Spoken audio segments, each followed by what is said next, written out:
Excellency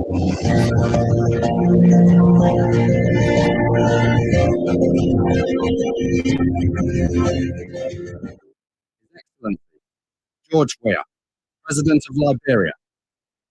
Our board noted that His Excellency's victory as the African Political Leader of the year 2023 is a testament to his contributions to promoting peace, African culture and development, youth and sports development, and advancing Africa's agenda globally.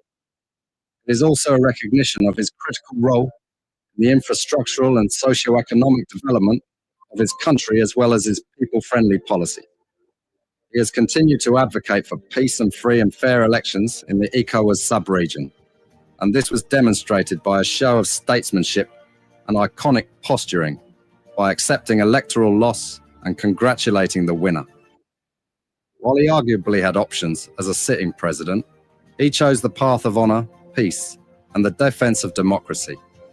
His emergence reaffirms our position that he has remained one of the continent's leading light, as he had continued to demonstrate great faith in the African project, promoting African dignity and helping to change the negative narratives about the continent.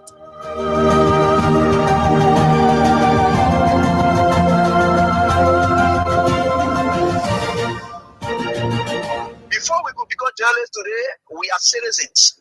If there is no way that our country is safe, we cannot practice in our respective professions. When we are at war, pastors will not be respected to go to church to preach. When we are at war, medical doctors will not be able to go to hospitals except on a coercion or sanitary condition. When we are at war, lawyers will not be able to go to court to practice. That's why when you see these things happening, whether you are a lawyer, whether you are working a profession, you got to step down and protect your country, so that that country will provide an avenue for you to be the kind of person that you want to be. And that's where we are now. What happened on yesterday was wrong. It's still wrong, and no matter what it is wrong. We are seeing things happening in this country, and people are now seeing it as being right because the Asa is there. And these are things that we got to be stand up. To be a patriot, you have to stand first on the side of the law, because the politicians will go away. The regime will pass away, but your country will stay. The law will stay. Your patriotism vow will continue to stay on. And these are things that we got to stand up for. It doesn't matter how people feel, what kind of side you want to be on. We just got to speak to the truth, and that is very much important. I see in the next few months a nicer country, a very noisy country, rowdy country, a heavily divided country, a very tough economy, a sense of elitism by those who are coming at the hem of authority. The coming in of the Unity Party is going to multiply the economic woes, the economic conundrum, the economic quagmire, the suffering of the Liberian people is going to multiply. We are not prophets of doom, but the reality will come. Mr. President, recently we witnessed the demolition of the CDC headquarters in Comot Town, which was carried out through a court order. How does your administration ensure that such enforcement action are done fairly and without political interference? The law is the law. It's not the government. It's the government implementation of the law. The police were ordered to do it, and they did it.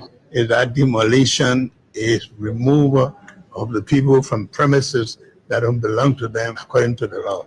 Why will George Weah, who is tempted by Joseph Boakai, who was drowning in his Egypt land, who was dead, very red up, dirty, stink, you could find him passing around, particularly dead and useless. Why will such a man conduct make you wear vex that you will struck the work and then lose God's own mission to take you to the promised land? That was the test of time today for George Weah. If George Weah had reacted, you are falling in the place of Moses. The Liberian National Police commenced the Congress for Democratic Change for the discipline, calm, and statesmanship demonstrated during the recent eviction process. Their respect for the rule of law, despite the deep sentimental value and history attached to the property, reflects a maturity that strengthens Liberia's democracy. This movement is not only a testament to CDC's leadership, but also a reminder to all political institutions and citizens that our democracy grows stronger when lawful decisions are honored peacefully. Today, you have a rebel police director who thinks that he has arrived. And the worst thing about all these people, they all benefited from the magnanimity of George Weah. Ranging from people on the bench of the Supreme Court, they got letters from George Weah. If some of them choose to pay him back with evil, it's up to them. The very Gregory Coma today, he worked in the previous administration when Weah came. He also got another letter again. If he chooses to do what he's doing, it's up to him. But one thing I can tell you for sure is this is how we had always been molded. That's how God has already molded Weah and catapult him into success. He will suffer rejection, denigration, humiliation. That has been his life. How can you make somebody who has been down the line their shame? The person has gone through shame. They have gone through disgrace. They have done everything they cared. Whatever people thought and were laughing at them, they surmount everything and catapult themselves into becoming someone who is towering that the whole world can look at today. What more can you do? You think you're bringing that person down? You're just hurting yourself. In fact, what you are doing, you are destroying yourself. You know what it takes for you to proud in yourself of being bad? When people are looking for good image, you are happy in becoming a bad person. George Weah would never, ever, never, ever buy in to your tricks. He would never, ever buy in to your tricks. He would never, ever. George Weah would never, ever buy in to your tricks. With a bad person, George Weah would never, ever buy in to your tricks. George Weah would never, ever buy in to your tricks. George Weah would never, ever buy in to your tricks. George Weah would never, ever buy in to your tricks. George Weah would never, ever buy in to your tricks. George Weah would never, ever buy in to your tricks. George Weah would never, ever buy in to your tricks. He would never, ever. This government assigned security to the former president's house. This government is capable of bribing any of its security to plan any evil in the former president's house. This government has done so many things that have questioned the credibility of the president. They have manipulated the law. They have manipulated security. The president has interfered with investigations of other issues that we know of. There's nothing this president cannot do to make sure that George Weah is out of the way so he can, the United Party can continue to maintain the presidency. But I can tell you, this is a bad Weah is out of the way so he can, we know of. There's nothing this president cannot do to make sure that George Weah is out of the way so he can, the United Party can continue to maintain the presidency. Know of. There's nothing this president cannot do to make sure that George Weah is out of the way so he can, the United Party can continue to maintain the presidency. But I can tell you, interfere with investigations of other issues that we know of. There's nothing this president cannot do to make sure that George Weah is out of the way so he can, the United Party can continue to maintain the presidency. We know of. There's nothing this president cannot do to make sure that George Weah is out of the way so he can, the United Party can continue to maintain the presidency. We know of. There's nothing this president cannot do to make sure that George Weah is out of the way so he can, the United Party can continue to maintain the presidency. But I can tell you, this is a bad example. George Weah Combo will stone it. We make anything they get guns. When they shoot guns, they would not know where guns come from. George Weah Combo will stone it. We make anything they get guns. When they shoot guns, they would not know where guns come from. George Weah Combo will stone it. We make anything they get guns. When they shoot guns, they would not know where guns come from. George Weah Combo will stone it. We make anything they get guns. When they shoot guns, they would not know where guns come from. George Weah Combo will stone it. We make anything they get guns. When they shoot guns, they would not know where guns come from. I said, roll, come on, fella, roll, Jeremiah Coon, roll. I said, roll, come on, fella, roll, Jeremiah Coon, roll. I said, roll, come on, fella, roll, Jeremiah Coon, roll. I said, roll, come on, fella, roll, Jeremiah Coon, roll. All the road you see, they're doing so. Now, John, we are project. No more, no people. Oh, Joseph Boakai Bailey road. Like money, but because George, we have people behind him that were not doing the right thing. The country, we can't give it to Joseph Boakai and people again. No way. Joseph Boakai that brought the war to Keto. So now you know the party who brought the war. So what will happen? So that today, okay, we agree you brought the poor body, say you want to bury them, right? But you not go to the place burying the people. What you keen for? They're not the wrong campaign. You not go to the place burying the people. Oh, you not go there. I want to challenge anybody that want to prove me wrong. You not go there. He went to the church for the people to see him. Oh, we can't reconcile. Nobody want to reconcile with Joseph Boakai because Joseph Boakai is a liar and crook. That's who he is. Any old man that don't respect yourself, they make you town chief. You can't elect town chief. The children then will respect you. Right, sure. Joseph Boakai put on the impression that, oh, the thing happening on a job we are government won't come with change it. Joseph Boakai more criminal than Joe we are. All the road you see, they're doing so. Now, Joe, we are project. No man, no people. Oh, Joseph Boakai building road. Like money, but because George, we have people behind him that we're not doing the right thing. The country, we can't give it to Joseph Boakai and people again. No way. Joseph Boakai, they brought the war to Kedo. And now you know the party for brought the war. So what we having? So that today, okay, we agree you brought the poor body, say you want to bury them, right? But you not go to the place burying the people. What you keen for? They're not the wrong campaign. You not go to the place burying the people. Oh, you not go there. I want to challenge anybody that want to prove me wrong. You not go there. He went to the church for the people to see him. Oh, we can't reconcile. Nobody want to reconcile with Joseph Boakai because Joseph Boakai is a liar and crook. That's who he is. Any old man that don't respect yourself, they make you town chief. You can't elect town chief. The children then will respect you. Right, sure. Joseph Boakai put on the impression that, oh, the thing happening on a job we are government won't come with change it. Joseph Boakai more criminal than Joe we are.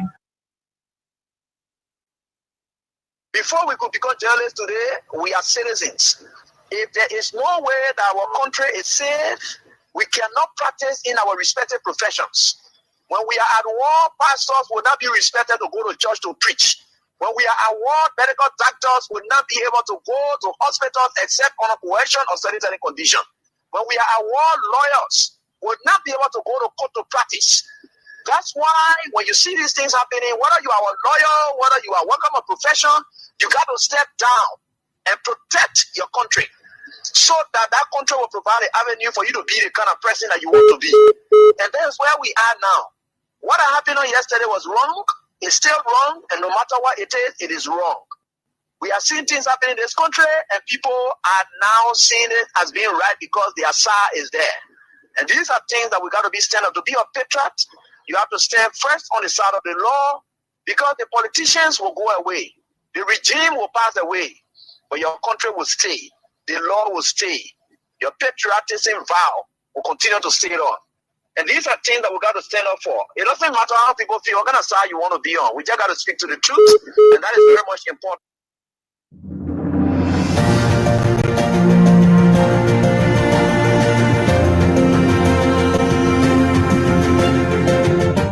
His Excellency, George Weah, President of Liberia. Our board noted that His Excellency's victory as the African Political Leader of the Year 2023 is a testament to his contributions to promoting peace, African culture and development, youth and sports development, and advancing Africa's agenda globally. It is also a recognition of his critical role in the infrastructural and socio-economic development of his country as well as his people-friendly policies. He has continued to advocate for peace and free and fair elections in the ECOWAS sub-region, and this was demonstrated by a show of statesmanship and iconic posturing by accepting electoral loss and congratulating the winner. While he arguably had options as a sitting president, he chose the path of honor, peace, and the defense of democracy. His emergence reaffirms our position that he has remained one of the continent's leading light, as he had continued to demonstrate great faith in the African project, promoting African dignity and helping to change the negative narratives about the continent.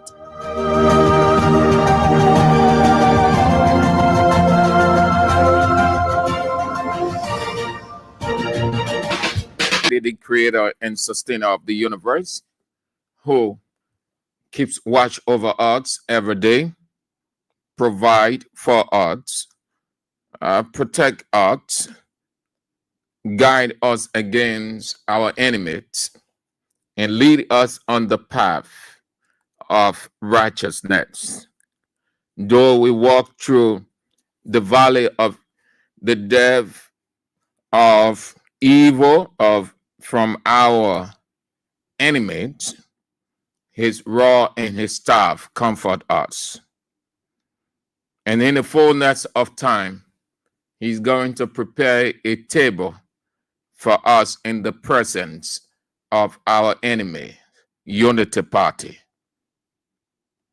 We are grateful to that God, the God of the universe, who is hovering everybody. Thank you too for the support. It's good that you are on another day. Yes. Venetians Bar, New Crew Town, Claude de Paul,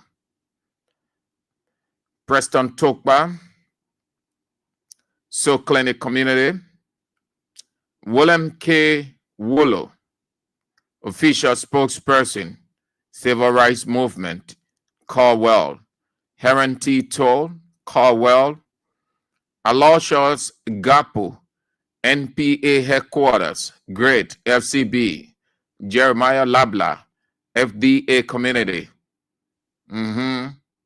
Yes.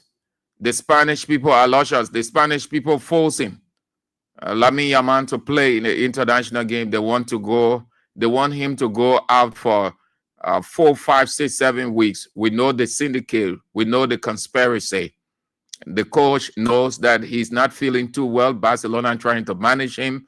He still calling him up because there is no player can make the difference for the national team than Lamine Yamal. So they're forcing him to play.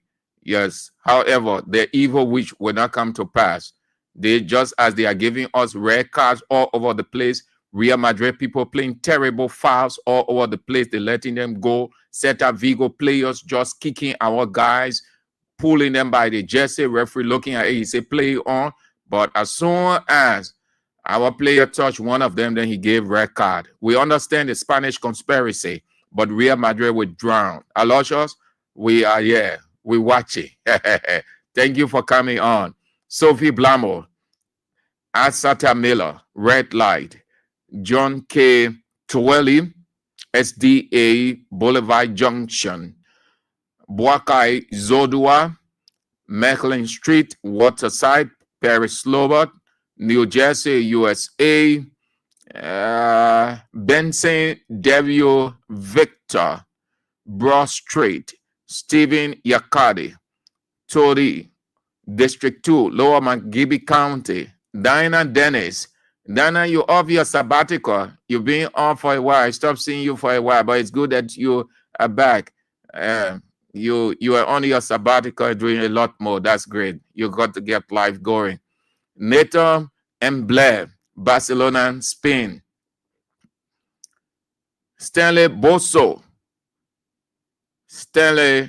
your residence, Congress City, Silva, Washington, Bravo City, David Gifler. You are on Waterside, from Waterside, Thomas, that's Yankan, So Clinic, Gatia, Do Community, Fatu Kone, Magibi County, the regular people. Moses Swa, you are on from Painesville, Right Light, Malu Fofana, and never misses out on the show. 20th Street, hope you are faring well, Malu. Princess Favor, Mena, good, you are on. And the names just flowing down, the protocol so long. Fifth Kelvin Bappin, Nima County, that's Nima United. Patricia Zia from your office, Jackson C. Poning, Iron Factory, that's Gabriel Lawson, Iron Factory, Broad Street, your business center, Juan Momolu, Gala Street, your business center, Usman Saw, Gala Street, your business center. My dear sister is on Orita Sunday Way Choir. Good afternoon or good morning, whatever the time zone in your area. Good to have you on Orita Sunday Way Choir. The chairman himself is on Roma Rico, the only chairman, the only good chairman, the only chairman that you want to be in his presence, the common citizen Deputy Chairman, Daha Jawir, Roman Rico, Kenny Ball for short, the Chairman of Block 13 Intellectual Center, Iron Factory. Thank you so much for coming on. The Chairman, come on, citizen Chairman. Very good man. Okay. Time is of the essence. Thank you for the support and every other thing you have done. We continue to receive from you your pieces of advice, the moral support, the spiritual guidance, everything. We appreciate it. It is another day we are in. Thank you so much. Let's get started. Time is of the essence. But just so you know, we're giving out some cash today. It is the double, the King's cash giveaway. Start playing the King's cash giveaway. We are giving out 4,000, but that 4,000 gives you 8,000 automatically. It's as easy to understand. It's not difficult. You just need to play for only 4,000. That's all. The balance 4,000 gets on into your account automatically. If you don't believe it, just try it. Play for 4,000. Automatically, you get 8,000. So you're going to have extra 4,000 free of charge. Free. It is a giveaway. Play for 4,000, get extra 4,000 free. Start playing. Don't stop. Play as many times, and then you will have your 8,000. First 4,000, and then you have free 4,000, 8,000. So that's double. Dial star 799 star 24 hatch. Play with 100 Liberian dollars. That's all, or 70 cents US. Let's get to developments unfolding out of Liberia. Then we are out of the show for today. At least 6 people were crushed to death on Wednesday after a crowd of job seekers surged through stadium gates during a military recruitment event in the Ghanaian capital, Accra. Social media outlets have reported a higher death toll. The unfortunate incident led to the death of 6 potential recruits and many others injured. Ghana Armed Forces said it occurred around 6:20 in the morning when an unexpected surge of applicants breached security protocols and rushed through the gates of El Waxpo Stadium ahead of the scheduled screening. Many others were injured and transported to a military hospital. Recruitment exercises for Ghanaian security agencies often attract large crowds of young people seeking employment in a country grappling with high youth unemployment. I want to see that happening in Liberia. Every time the military, the police put announcement for recruit, nobody wants to get there. Nobody wants to go. Former DR Congo rebel leader Roger Lumbala is on trial in Paris, France for alleged war crimes and crimes against humanity. Investigating magistrates described Lumbala as a warlord who left fighters from his Uganda-backed rebel movement, the Rally of Congolese Democrats and Nationalists, pillaged, executed, raped, and mutilated with impunity. He faces charges including murder, torture, and gender-based violence more than 20 years after the alleged atrocities took place. This is the first time anyone has stood trial before a national court outside the DRC for the mass atrocities committed against civilians during the Second Congo War. If found guilty, Lumbala could face life imprisonment. A court in Gabon has jailed the country's former First Lady, Sylvia Bongo, and Norendi Bongo, son of ex-president Ali Bongo, 20 years each. The verdict was announced Tuesday night after a swift 2-day trial. The pair were convicted of embezzlement or stealing and corruption. The court imposed a joint fine of $177,000 to compensate for financial losses to the Gabonese state. Norendin faces an additional penalty of $2.1 billion. That's Liberia's budget, $2.1 billion. In the reverse, $1.2 billion.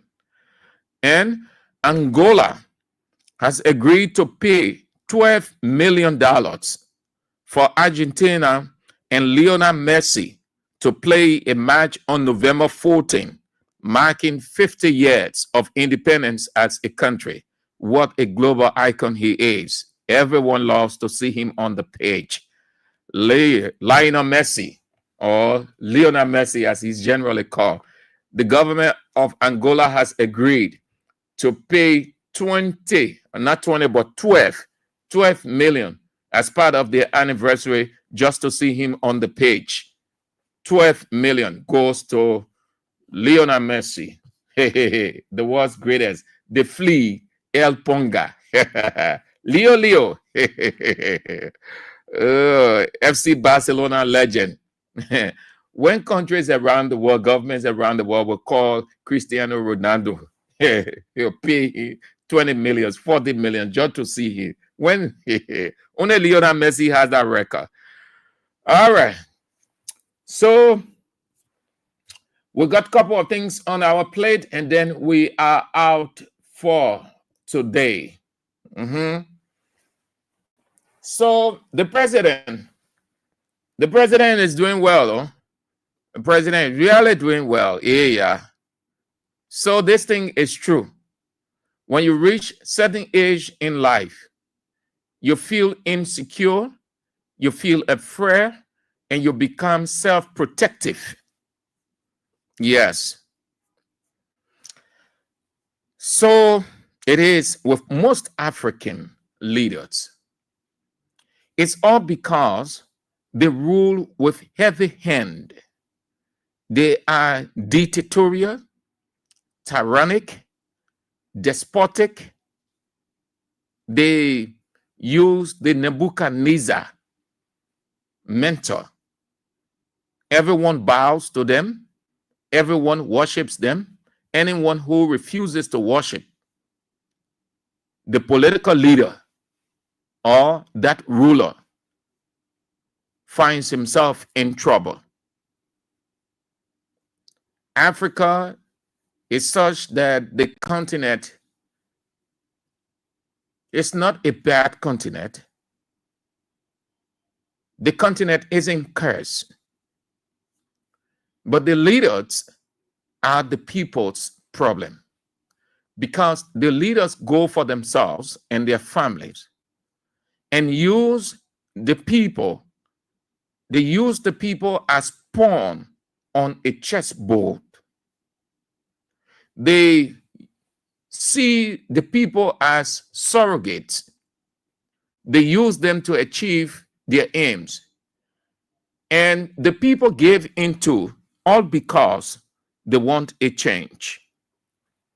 Well, I came across this in my research lab, and I thought to share it with you.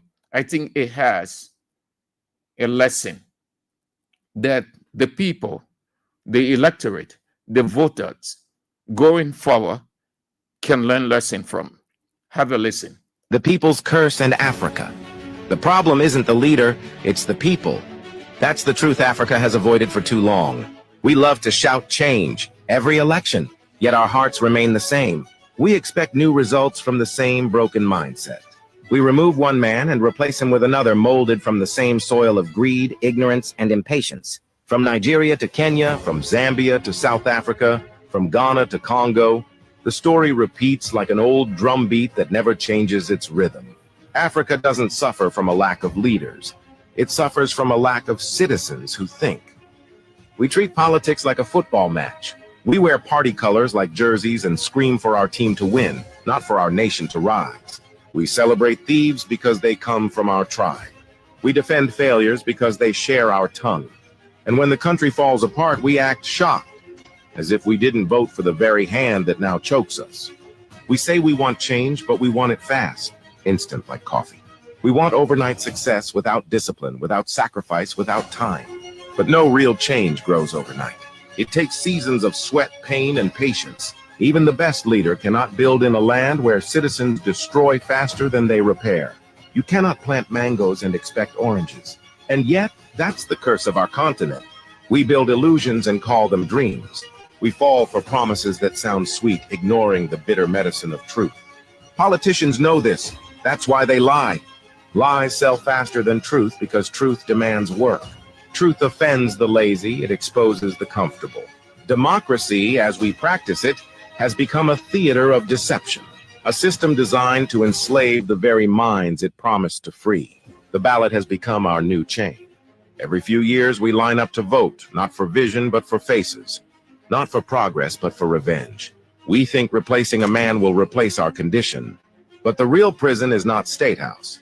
It's the mind of the African voter. Look around. Every African country repeats the same cycle. Corruption, outrage, elections, hope, disappointment, then silence.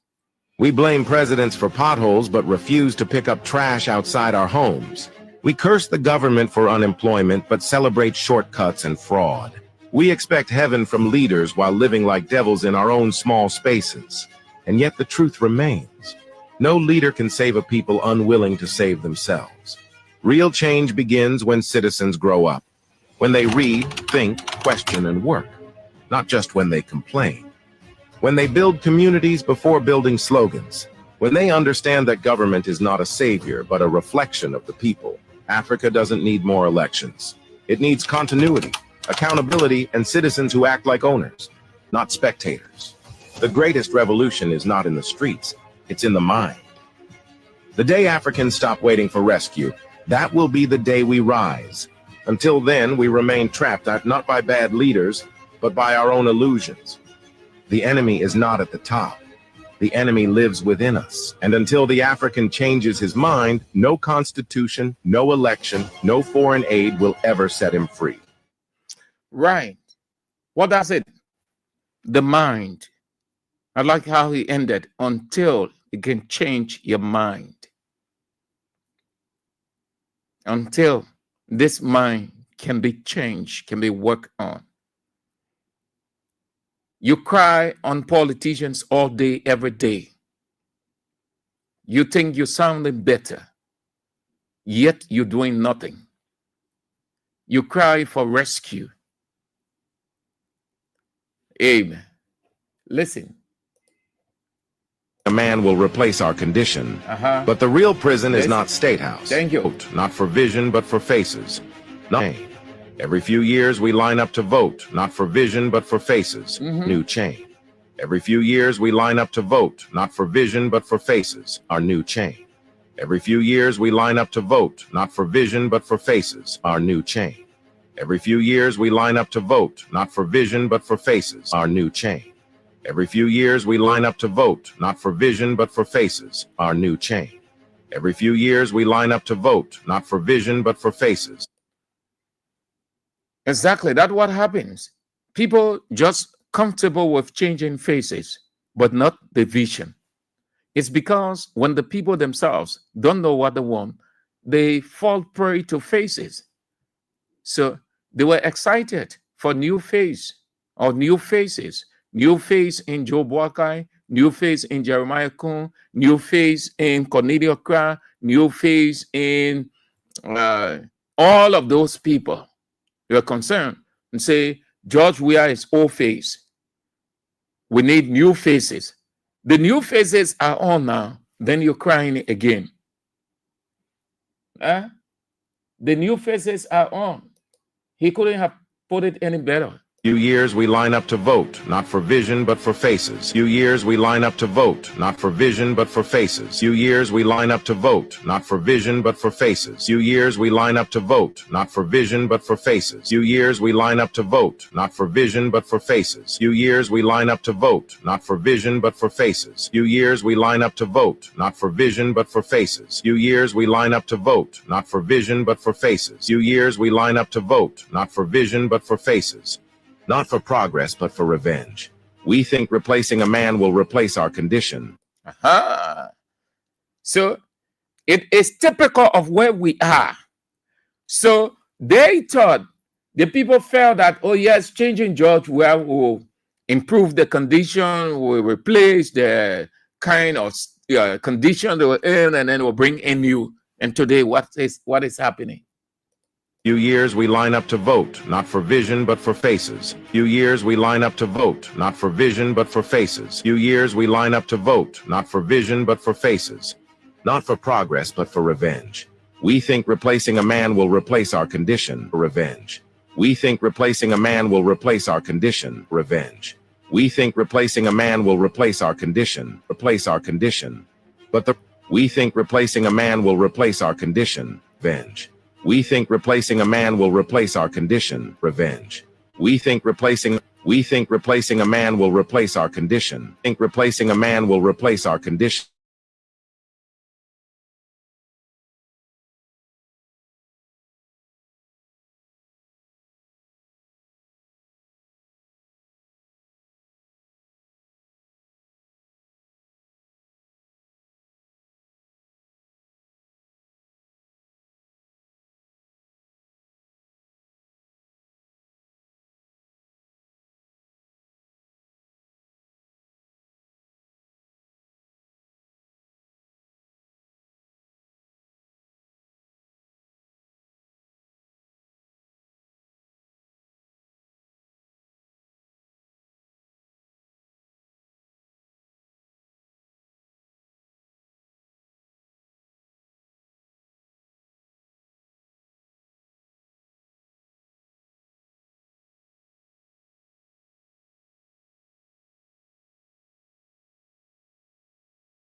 Unity Party people stay serious with this thing. They want George Weah dead. They truly, it is a known fact now that Unity Party people wants to hear the death news of George Weah. And when we thought it was just a mere political stuff that we try intellectualizing it, but it's getting serious now.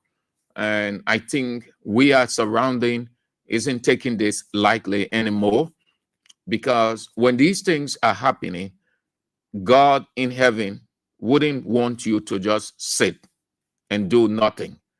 Before God can act on your behalf, you firstly must act. If he must bless you, you must firstly move to give him reason why he should bless you. So if you leave yourself vulnerable, well, then that's it. When he says, do not avenge, take it unto me, it simply means acknowledge him. But it doesn't stop you from using wisdom. It is wisdom that he requires you to use. The guys, Unity Party people, they are evil. They want George Weah dead. And we know now that it is because they are afraid of George Weah. And they know that everything they are doing, they can beat George Weah 2029. They can. They have taken their budget, their elite budget, to 1.2 billion. Most part of it will be used going into 2029. They are planning different things. They're coming out with different strategies. It's all because they know that they can't beat George Weah. They are unable to do that. But the man himself is not taking it lightly. The man reacted.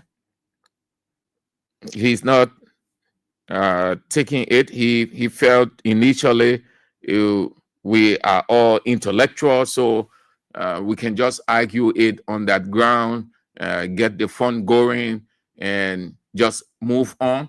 But the guys are serious with it. And listen, if y'all continue, somebody from Unity Party would die.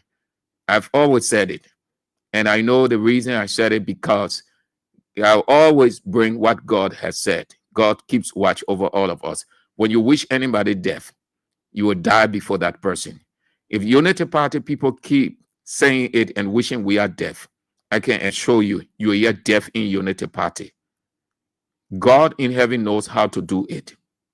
God, he knows how to do it. He's good at that. When the person isn't bothering you and you own the person, because you can beat the person in an election, you resort to evil, God can cause that same evil to befall you. This time around, Weah isn't taking it for joke. He reacted when he said nonsense, that the reason he always wearing sneakers because his feet swollen. That's what they say of him. Now you damn FC and FNC. You listen to yourself.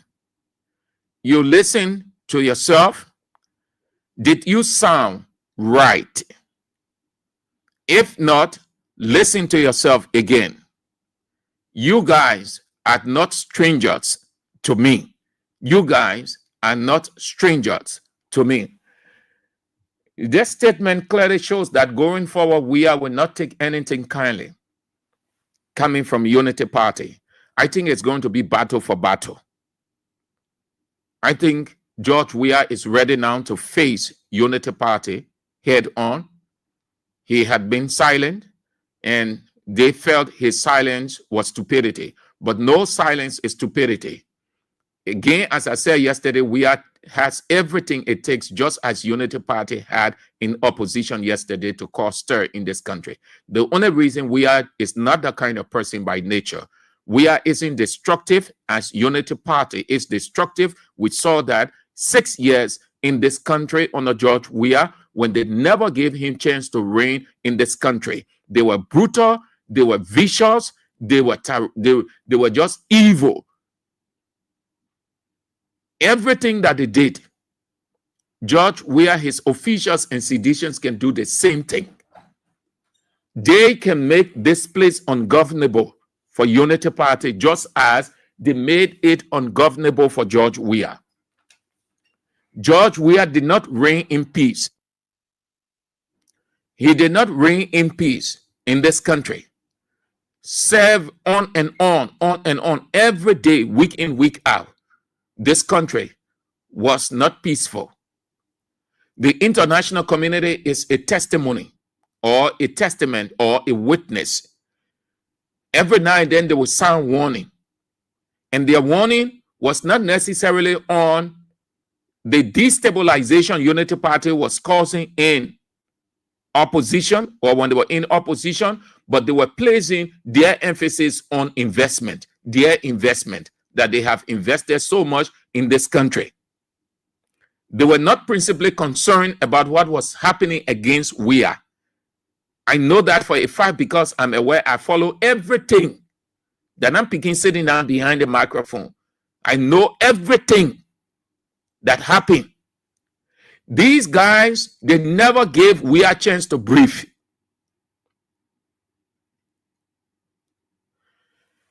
It takes nothing. It takes nothing from the opposition to cause the same atmosphere. Bouakai is only having a unique atmosphere because the opposition is responsive, is intelligent. They know what it is to maintain, to have a peaceful atmosphere, a unique culture. It is not Joseph Yuma Bouakai and his people maintaining the peace and stability of this country. That is a blatant lie. It is the Almighty God first and George Weah second. So if you continue to wish we are deaf, I can assure you people, God himself will put death in your camp. And when God gets ready to put death in your camp, it can be 1, 2, 3. Confuse you people. Your ask Charles Taylor. Your ask Charles Taylor that's sitting in the prison in The Hague. Ask Charles Taylor. He cried like baby. He could not believe what was happening to his officials. They were dying one after another. He had to call prayer. Use Kotu Brand, Jimmy Deeks. Jimmy Deeks, what the other people, I hope their names can come to mind readily. All those men of God then, to have Liberia for Jesus crusade. He went to SKD, he lied down on the floor, asking God to save the country and confessing that God will forgive them. They use this verse, 2 Chronicles 7:14. Except George Weah is not praying to God every day. Except George Weah have grudge against Joseph Yuma Bouakai, Unity Party officials, and every other person. That's the only way they will thrive against him. Once he has nothing against them, but he lives a simple life, concerned about his country, doing his work, and Unity Party people wishing his death, God in heaven will revenge on his behalf by putting death in Unity Party camp. When we tell these people used to be lying that CDC is a violent party. CDC is violent by nature. CDC is, you're seeing it now. Look at Unity Party track record. Look at them. Before reigning in this country for 12 years, what they were doing. It was the same Unity Party that went to CDC headquarters and opened fire. Killed people there. Their target was George Weah. Unity Party target was George Weah. That incident that happened to the headquarters, we know. George Weah was not there. God always saved. He always kept Weah with his protective covering. The plan was to get rid of Weah. Where the bullets went, where they were shooting at Weah's office, he was not there. Beyond that, look at the other things. Unity Party have always kept grudge for George Weah from day one, as if this man has done something to their individual family members.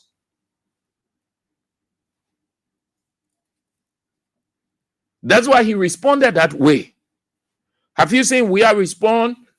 Sometimes you just come up crack joke intellectually and everybody laugh about it because they're jabs. But this one is serious.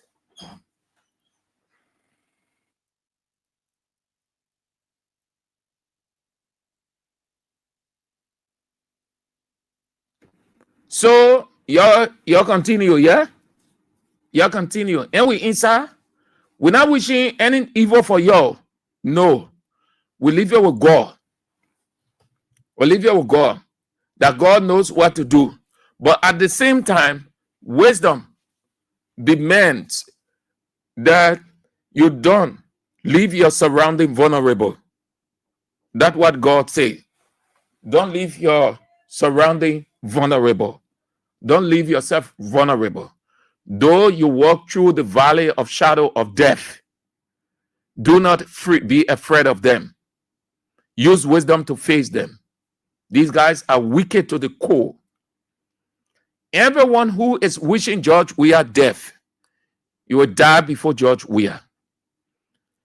Whether you big Unity Party person or you ordinary Unity Party person, once it is your intent, once you join them to say, hey, your family will suffer the wrath of God.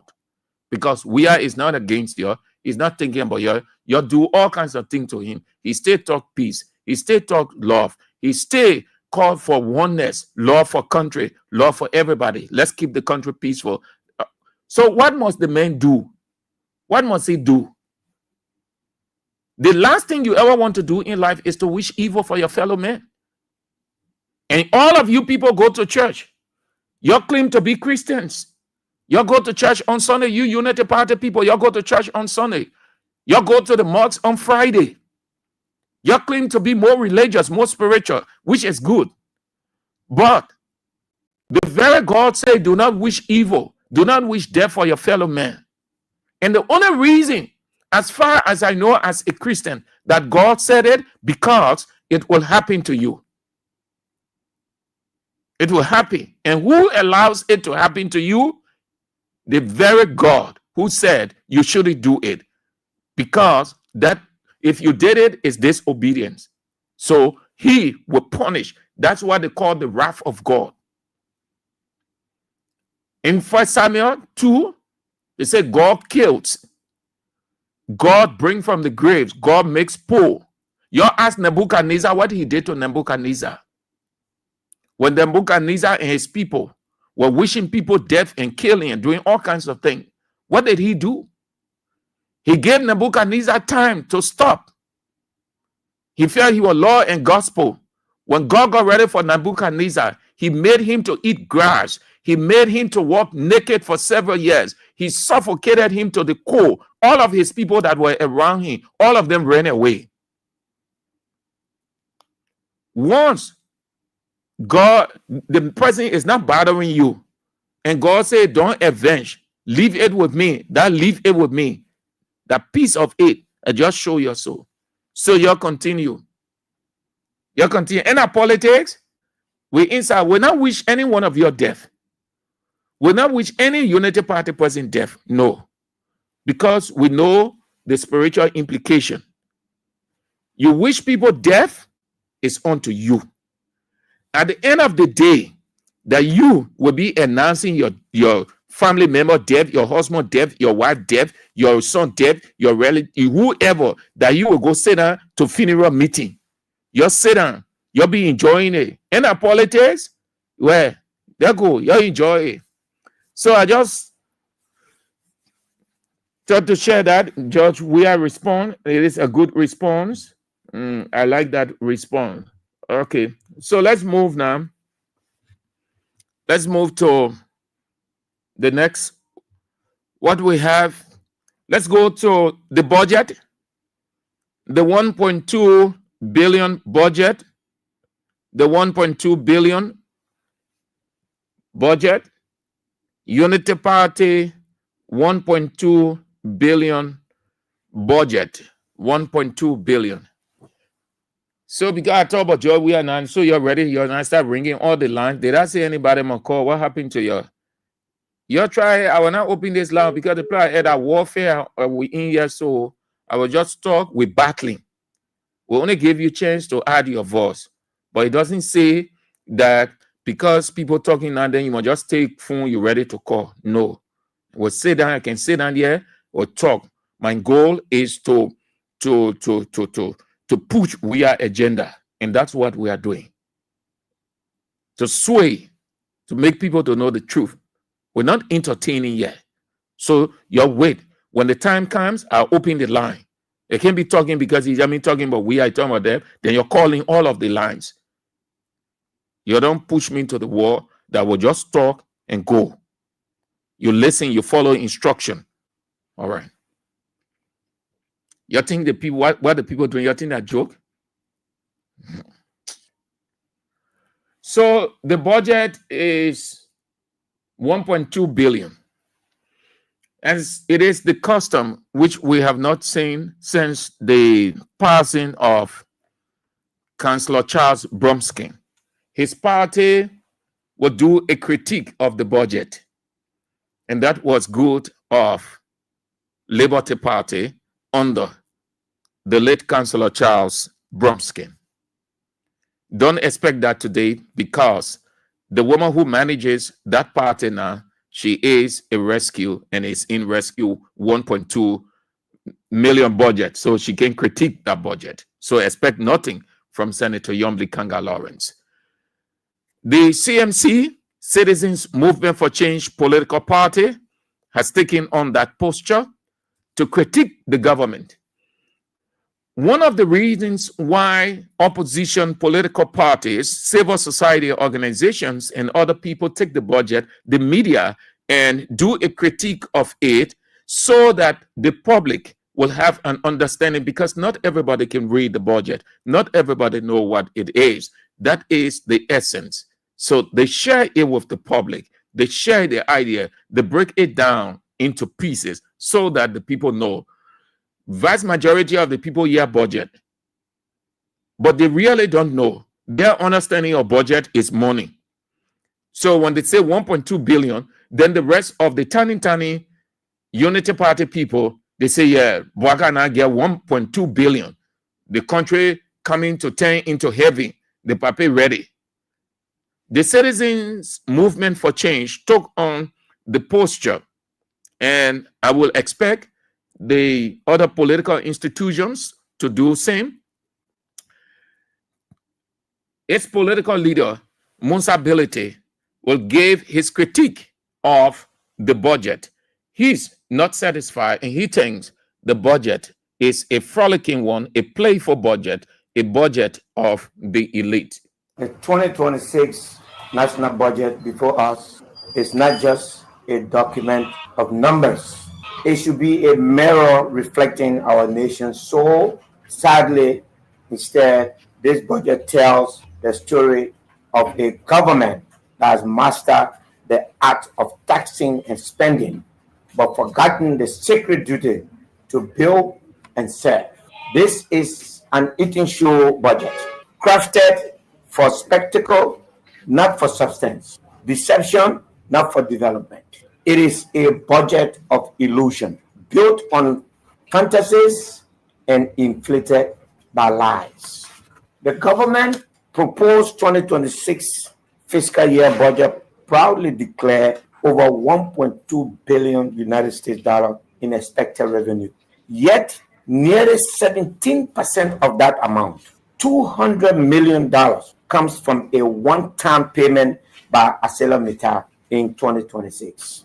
The projection of $10 million in contingency revenue from asset recovery force has been positioned as a means to boost our national budget, pushing it beyond the $1 billion mark. This maneuver is a clever illustration of the shameless inflation of the national budget, which we view as an eating show budget, where speculative and unrealistic revenue streams are used to increase government spending. The 2026 figure do not represent responsible budgeting and prudent fiscal management. This is betrayal disguised as policy. The government calls this fiscal expansion growth. But we in the CMC call it what it is, reckless indulgence. The legislative budget has increased by 25% from 41 million to almost 52 million, even as basic services remain underfunded. The national security budget has been raised by 45% to $151 million, an addition of over $15 million, with little or no increment in police, which is the first defense of security and protection for the people. Bureaucratic compensation consumed over 27% of the total budget, now increased from $315 million to over $227 million, a difference of $14 million. The sector that employs over 60% of Liberians and has the highest potential to feed our people, generates sustainable revenue stream, agriculture received barely 1% of the national budget. So what is there? There is absolutely nothing of any significance for the people. So you see, it is a budget of the elite, budget for the elite.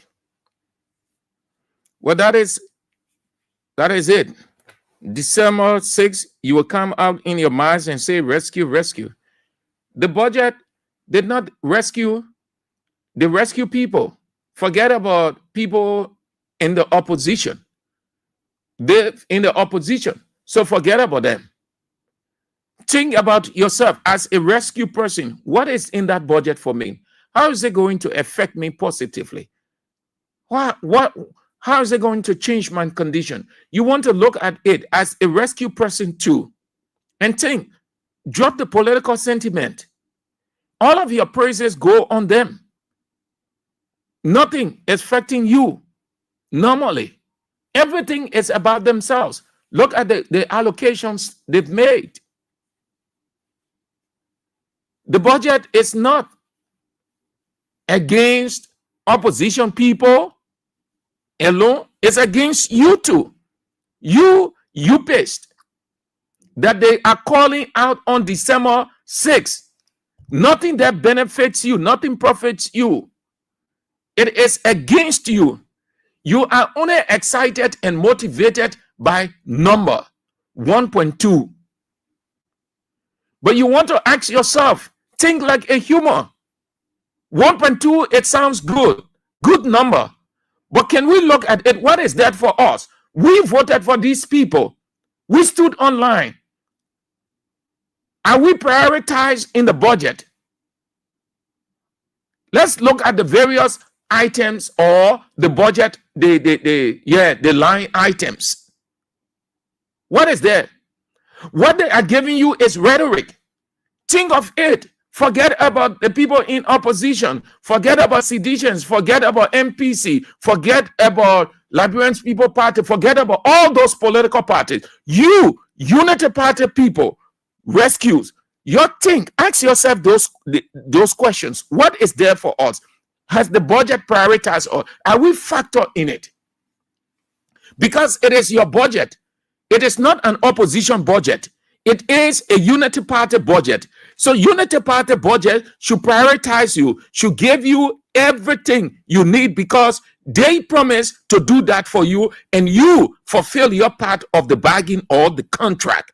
You stood on the line. You risked your life for them. Some of you have marks on you. Some of you, your relative just did not make it, died while campaigning for Unity Party. So you want to benefit in return, that you will look back over your life and say, yes, this is what I profited from Unity Party. Though I lost my relative in the campaigning of Unity Party, but yes, I let that go because my life has changed.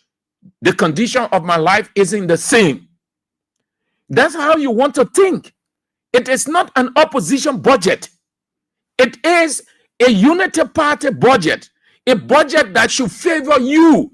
If the budget is prioritizing you, if the budget is factoring you, meaning it's going to touch your life, it's going to change your condition, then you can look at opposition and mock them.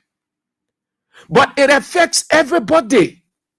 Everybody, all of the allocations that the guy made unto themselves. The president office budget is by 3. The increment is by 3. The vice president budget is the increment by 3.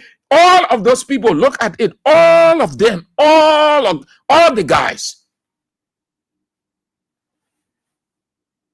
And you will be screaming and yelling all over the place. Yet you will be begging people. Most of you Unity Party people, you beg other people. You ask other people to help you. The only thing you suppress the shame because your party can do it. You should not be asking as much as everybody. No man is an island, but your government budget should stop you from begging people. Your government budget should stop you from telling people that things are hard. You should be telling them we pass 1.2 billion budget, or our budget is 1.2 billion, and this is what our budget is going to do for us. This is how we are going to get our life from this level to another level. But you can say that way because it's not there for you. It is there for the rest of the guys, the elite.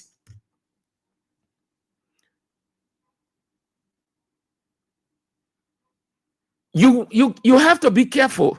Your life is in your hands. God first, you second. If you think your life, your future, your destiny in Unity Party because you are a partisan and life isn't going well with you, yet you are groaning inside, and outside you are mocking Unity, your CDC, and the rest of the opposition members, you need to have a second thought. They're telling you that next year things will be okay. They said dry dog sweet, but what you'll be eating before the dog gets dry, if you can eat dog? It is not a realistic budget. It is not a people-centered budget. Think about it. So they're calling you outside on December 6th. They're telling you that you are clowns, you are peasants, you are downtrodden, you are surrogates, you far from reasoning better, you are down the line. Come outside because your own is to just raise the number. We come and deliver the political speeches, and then we get in our tinted windshield vehicles of 45,000, 60,000, 75,000. We go on to our houses or our businesses that we're setting up, and you people can walk and go home. The next time we're ready, we'll call you. That will take me into the confirmation. It is a confirmation. No doubt, it is a confirmation. It is a confirmation, no doubt on that. It is a confirmation. What we have before us is confirmation. It's what we have, confirmation. It has been confirmed, my people. It has been confirmed. Now, it is clear that the 10 million presidential villa, executive mansion, presidential palace is owned by the president, Joseph Yeman Boakai. It is clear. We have the confirmation. Listen, Roland Gaddings, all that he said yesterday, Roland Gaddings was not only embarrassed, but he confirmed, he exposed the executive mansion.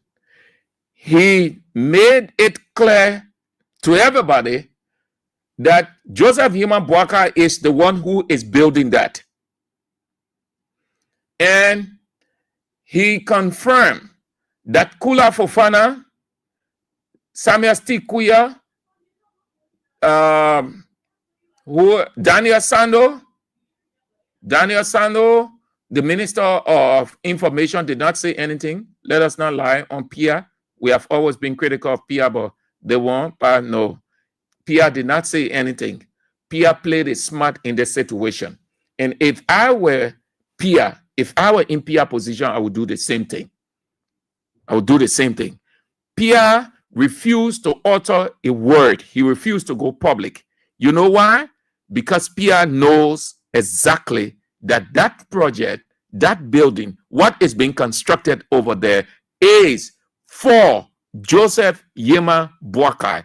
And how can you come out to say it is for Joseph Yema Boakai, a Minister of Information, when you're condemning the other people, you're accusing them of stealing, you accuse the former president in the same period of building series of condemonium, and then you come to confirm it will defeat everything anti-corruption or fighting corruption by Unity Party government. So the Minister of Information played it smart, and let's congratulate PIA. We've been critical of PIA, yeah, but this one will not allow on PIA. PIA ain't say anything. The Pepper Bird, the boy, no Pepper Bird, Pepper Bird, Kula Fofana, Daniel Sando, Steve Kuya, and the rest of the people. Yesterday, God said that you're being accusing George Weah and other people. So let me expose you. Roland Giddens, in his position, his presentation yesterday, he did confirm. I want you people to have a listen. He did confirm. It is only the confirmation part I'm concerned about, then I go home. Only the confirmation. He did confirm that, yes, it is the president who is building. When he said that question is for the executive mansion, that expression means they know about it. You go there and ask them. They are the best people to answer you, not me. Go there. If Giddens knows that it is not the executive mansion, a ministry building, he would not have said, go ask the executive mansion. With that project, like I said, with that project, I will leave that with the executive mansion to speak up. They honor the subject. Like I said, with that project, I will leave that with the executive mansion to speak up. They honor the security. With that project, like I said, with that project, I will leave that with the executive mansion to speak up. They honor this with that project. Like I said, with that project, I will leave that with the executive mansion to speak up. They honor this with that project. Like I said, with that project, I will leave that with the executive mansion to speak up. They honor this with that project. Like I said, with that project, I will leave that with the executive mansion to speak up. They honor the security. That project. Like I said, with that project, I will leave that with the executive mansion to speak up. They honor the security. With that project. Like I said, with that project, I will leave that with the executive mansion to speak up. They honor the security aspect of the presidency. Well, I don't know about that. That's what I'm saying. So I will leave that. Of course, yes. So I will leave that with the security. Though I said there's some security implications, I will leave that with the executive address. But preliminary, of course, we saw it. I would say I would not know what the details are in terms of the construction, bidding, and financing, all of that. I would say, please refer to the executive mansion to answer that. With that project, like I said, with that project, I will leave that with the executive mansion to speak up. They honor this. I will leave that with the executive mansion to speak about it. What that means. Is anything cumbersome or difficult here? Simple logic. Simple reasoning. It means that the people who know about it go and they will answer you. It means the man who controls, the president, the head of the country, who sits in the executive mansion, knows everything about that place. So you go and ask him. That was a confirmation from the Minister of Public Works, Roland Giddens. Now it is known. It is known now that Joseph Yema Boakai building that place, 10 million United States dollars out of the budget. Secret money, mystery money. But are your money? He also said in that, listen carefully at the end. He said he is aware. He is aware. These guys, all of them are cunning. All of them are cunning. If you know what the word cunning is, it is an expression for devilish act. It is the word that God used on Satan, cunning. You know what you're doing is wrong, but you make people to feel that it is not a wrong and there's nothing wrong with it. That's being cunning.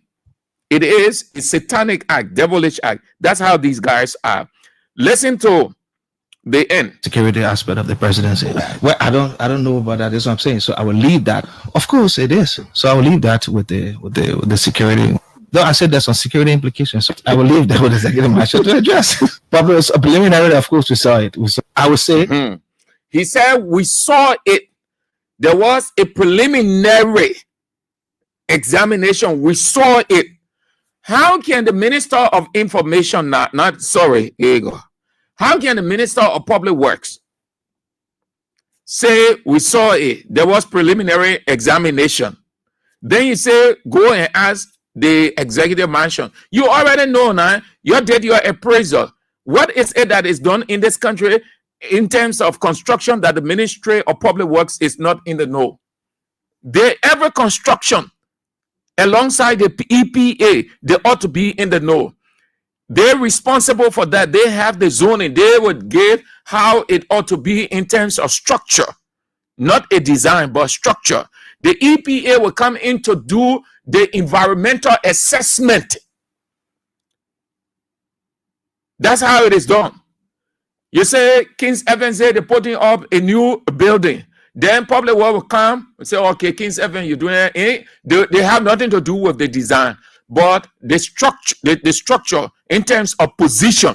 So they will do all of the appraisal, preliminary stuff, as they call it. When they finish, the EPA will come. People will look at it and say, okay, the soil is not bad. The construction after 2-3 years, nothing going to happen with it. After 5 years, or they'll say, oh, look, the texture of the soil is this and that. That's the work that's responsible for that. So when you do that as per your responsibility, you will not be in a no. What getting in line for? The thing is clear. The Bwaka project. The shameful part, the reason why they won't make it clear, because Bwaka took the money from nowhere. You can't spend constructing such out of the budget. Where the money coming from? The man who said there'll be no business as usual. Here is the man in quadruple business as usual. The Bwaka man who said there'll be no business as usual. You ask him, why the press secretary could not say anything convincing? Why his special assistant in Samuel Stikuya could not say anything convincing? Why the Deputy Minister for Public Affairs, Daniel Sano, could not say anything convincing? And listen, this country, man. Up till now, do you know that the Senate, the legislature, ain't nothing to them? And do you know that they have the right? They have the right to press, to get into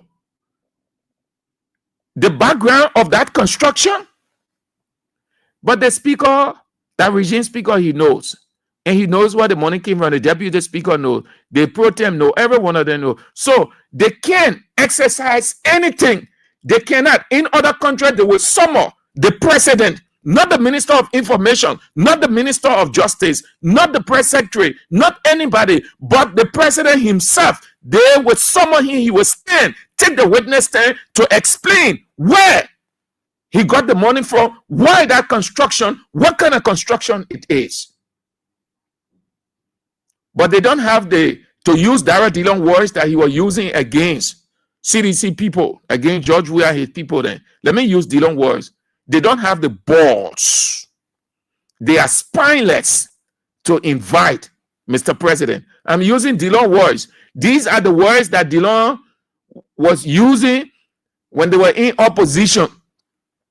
He used to tell, he said, CDC legislature don't have the balls. CDC representatives and senators don't have the balls. They are spineless. So I'm using his words because they are there now. He said he was going to be critical of Bouaka. He should be telling his people, let's invite the president to come and explain, because the press secretary said something different, wasn't clear. His special assistant, Samuel Stikuya, said completed something different or could not say anything convincing. Daniel Sanos lied on MRU. And you know what Daniel Sano did? You know that thing could damage this country relationship further with the MRU region. You know that he placed the MRU in a position as a criminal organization. The people know nothing but it. Then you say that MRU. So he's simply saying that they are aiding and abetting Joseph Yuma Bouaka to do these things.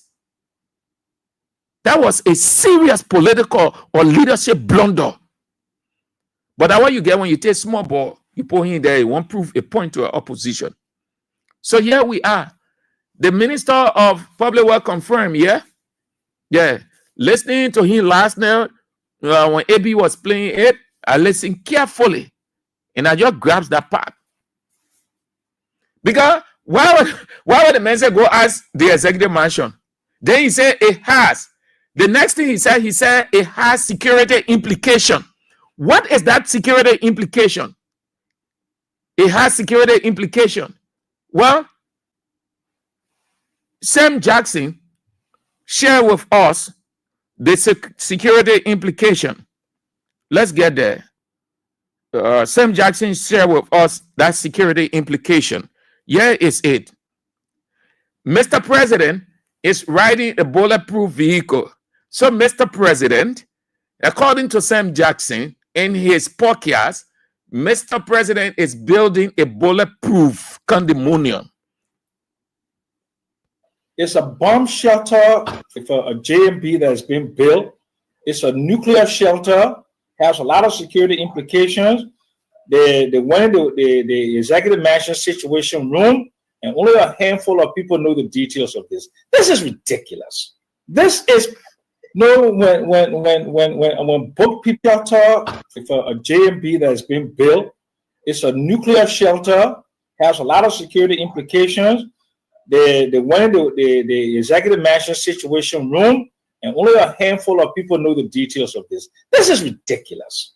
This is when book people say this is palpably idiotic, this is stupid. Look, own up to it. The reason why you don't want to own up to it is that people will immediately correlate that to the lies that you guys told about Joya for the Nakondo condos. And then you are building something in Foya. It's not within the budget. Public Works know nothing about it. They're asking you to go to the executive mansion. What kind of foolishness is this, my people? Apparently, they haven't thought about it. But Costa said this was started by Grisby trying to blame a dead man. A dead man, Grisby alone cannot come with his own courage to say, I will spend $10 billion. The money is coming from somewhere. It's coming from the government budget. Somebody is writing checks on it. If the legislature was a strong legislature, there will be public hearings now on the matter. And the CMC, I will ask my political leader to demand public hearings on the building of this. What is this, a bomb shelter? It's a military installation? What is a resort? We need to know, we as taxpayers, especially when the government of the Republic of Liberia is moving our GST from 10% now to 13%. Thank you, sir. So, simply put, it is a bulletproof. Bouaka riding bulletproof vehicle. So, he wants to live in bulletproof house in his retirement for fear, because people who are afraid, they want to be too protective. Too protective. Want to create a scene by which they will even be insecure in themselves. You're riding bulletproof. Who has time for you? Who wants to kill you? Nobody get time for you. No, you're already frail. You age. No one has time for you. You're bulletproof. You're not the radical president. No, you're not like like Andry Rajoelina from what they call Madagascar. You're not like Bobby Wine. You're not like any one of those young guys that are radical, that you will say people after them, so they have to be protective. No. Bwaga, we know.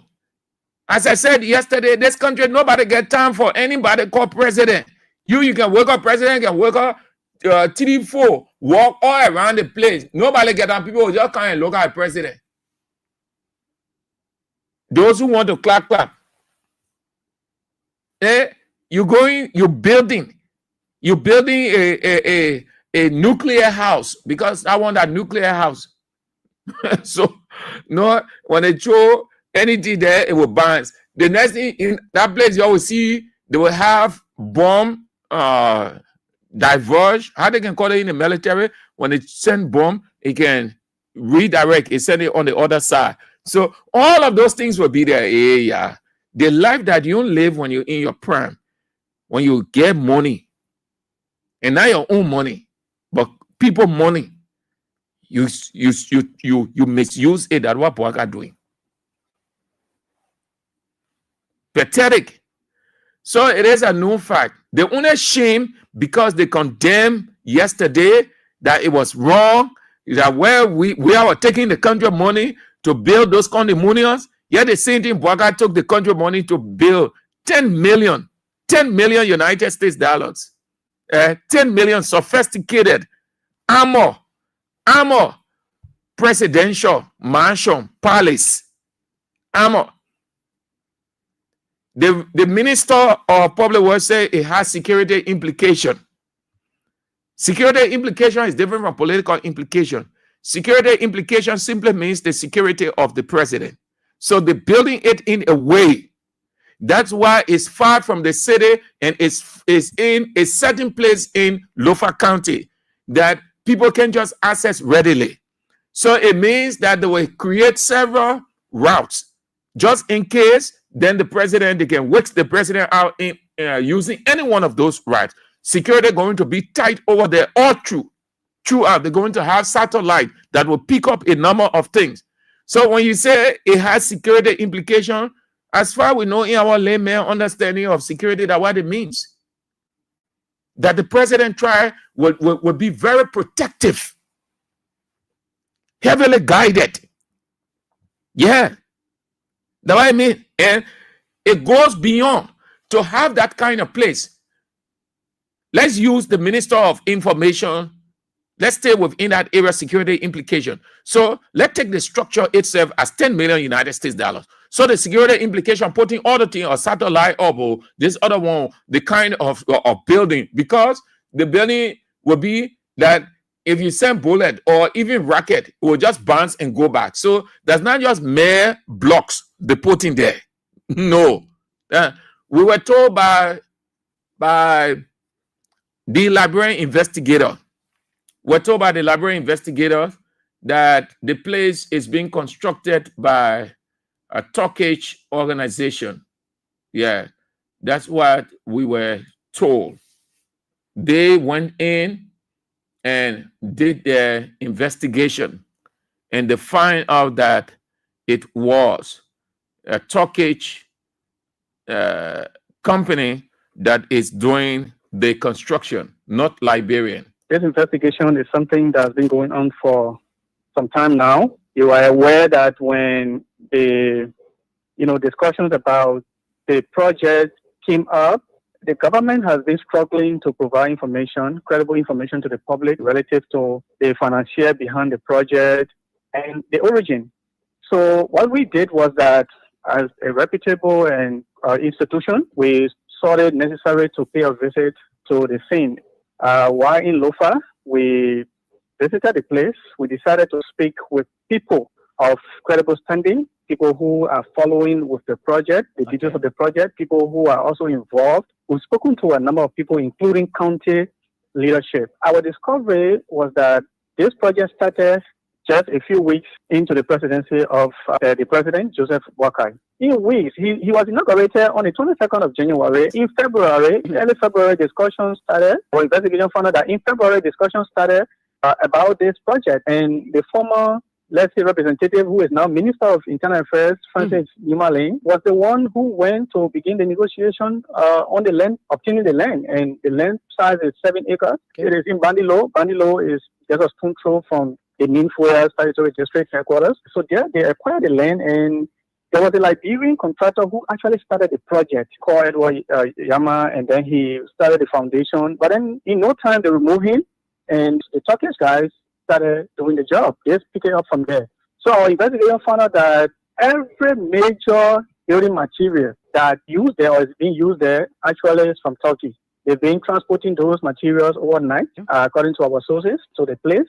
I also experienced it, right? The security of the place is very tight. They don't allow you to, but we are journalists, we're always ahead. They don't allow you to have access to the place. In fact, you go there, you see the guys are even protecting the place, putting up some big rebellious attitudes. Some of them with the way they put up themselves. But for us, those are all beautiful parts of the story to go and engage them. The objective of this report is to inform the public that, because you remember Daniel Santos said one time that it was the Mano River Union that was, financing this project. In no time, that was debunked. Mano River Union has no involvement. Ula Fofana said, well, it was project and it was government's own, but there's no way in the budget anywhere we can trace a line, single line indicating that this is an appropriation from the government for this project. You remember also this current Minister of State who has been in charge of the president's projects, major projects around here, went to the Senate and then told the Senate that he has no idea about this project. So he was necessary to pay a visit on the ground and be able to find out. So as you are aware, as you've read our report, our understanding is that these, let's say, Turkish firms, those who are financing this project, of course, have a stake, they have an interest, and that is in our mining sector. With that project, like I said, I will leave that with the executive mansion to speak up. They're on the security aspect of the presidency. Well, I don't know about that. That's what I'm saying. So I will leave that. Of course, it is. So I will leave that with the security. Though I said there's some security implications, so I will leave that with the executive mansion to address. But preliminary, of course, we saw it. I would say I will not know what the details are in terms of the construction, building, and financing, all of that. I would say, please refer to the executive mansion to answer that. It's a bomb shelter for a JMB that has been built. It's a nuclear shelter, has a lot of security implications. It's a bomb shelter for a JMB that has been built. It's a nuclear shelter, has a lot of security implications. It's a bomb shelter for a JMB that has been built. It's a nuclear shelter, has a lot of security implications. It's a bomb shelter for a JMB that has been built. It's a nuclear shelter, has a lot of security implications. So what can they say now? Your UPIS, your corner, your people have always said that George Weah messed up the country. George Weah took the country money. He misused the country money. He was in opulence lifestyle. He was in extravagant lifestyle. He built several condominiums unto himself. And that's the reason the Minister of Information said that at the ministry. The deputy said it. When the people go over, they say it.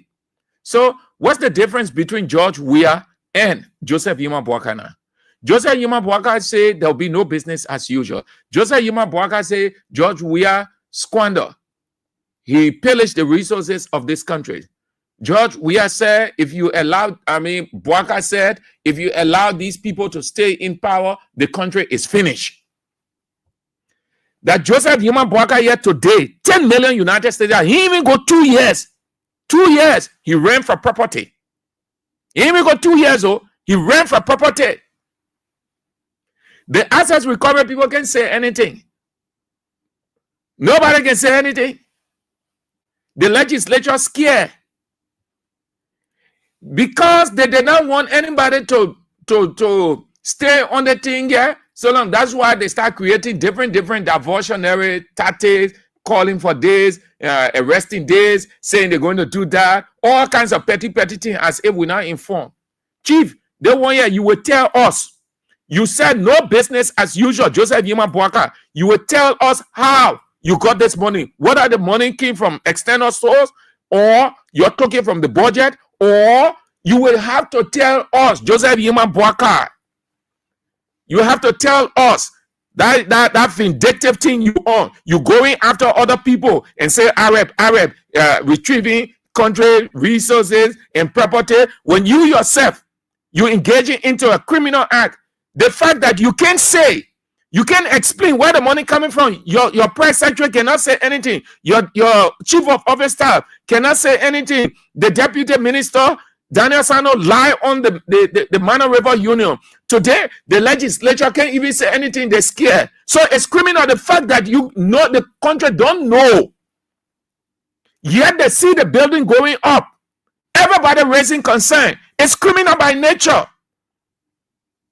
What can you tell the other people? You continue to say we have messed the country on because you say we are stealing the country money. Here is it. Here is your rescue president, your rescue father. What a shame. What a disgrace. Let's go, man. I see you. Where's my guy? Where's my guy? Where's my guy? The people's curse and Africa. The problem isn't the leader, it's the people. That's the truth Africa has avoided for too long. We love to shout change every election, yet our hearts remain the same. We expect new results from the same broken mindset.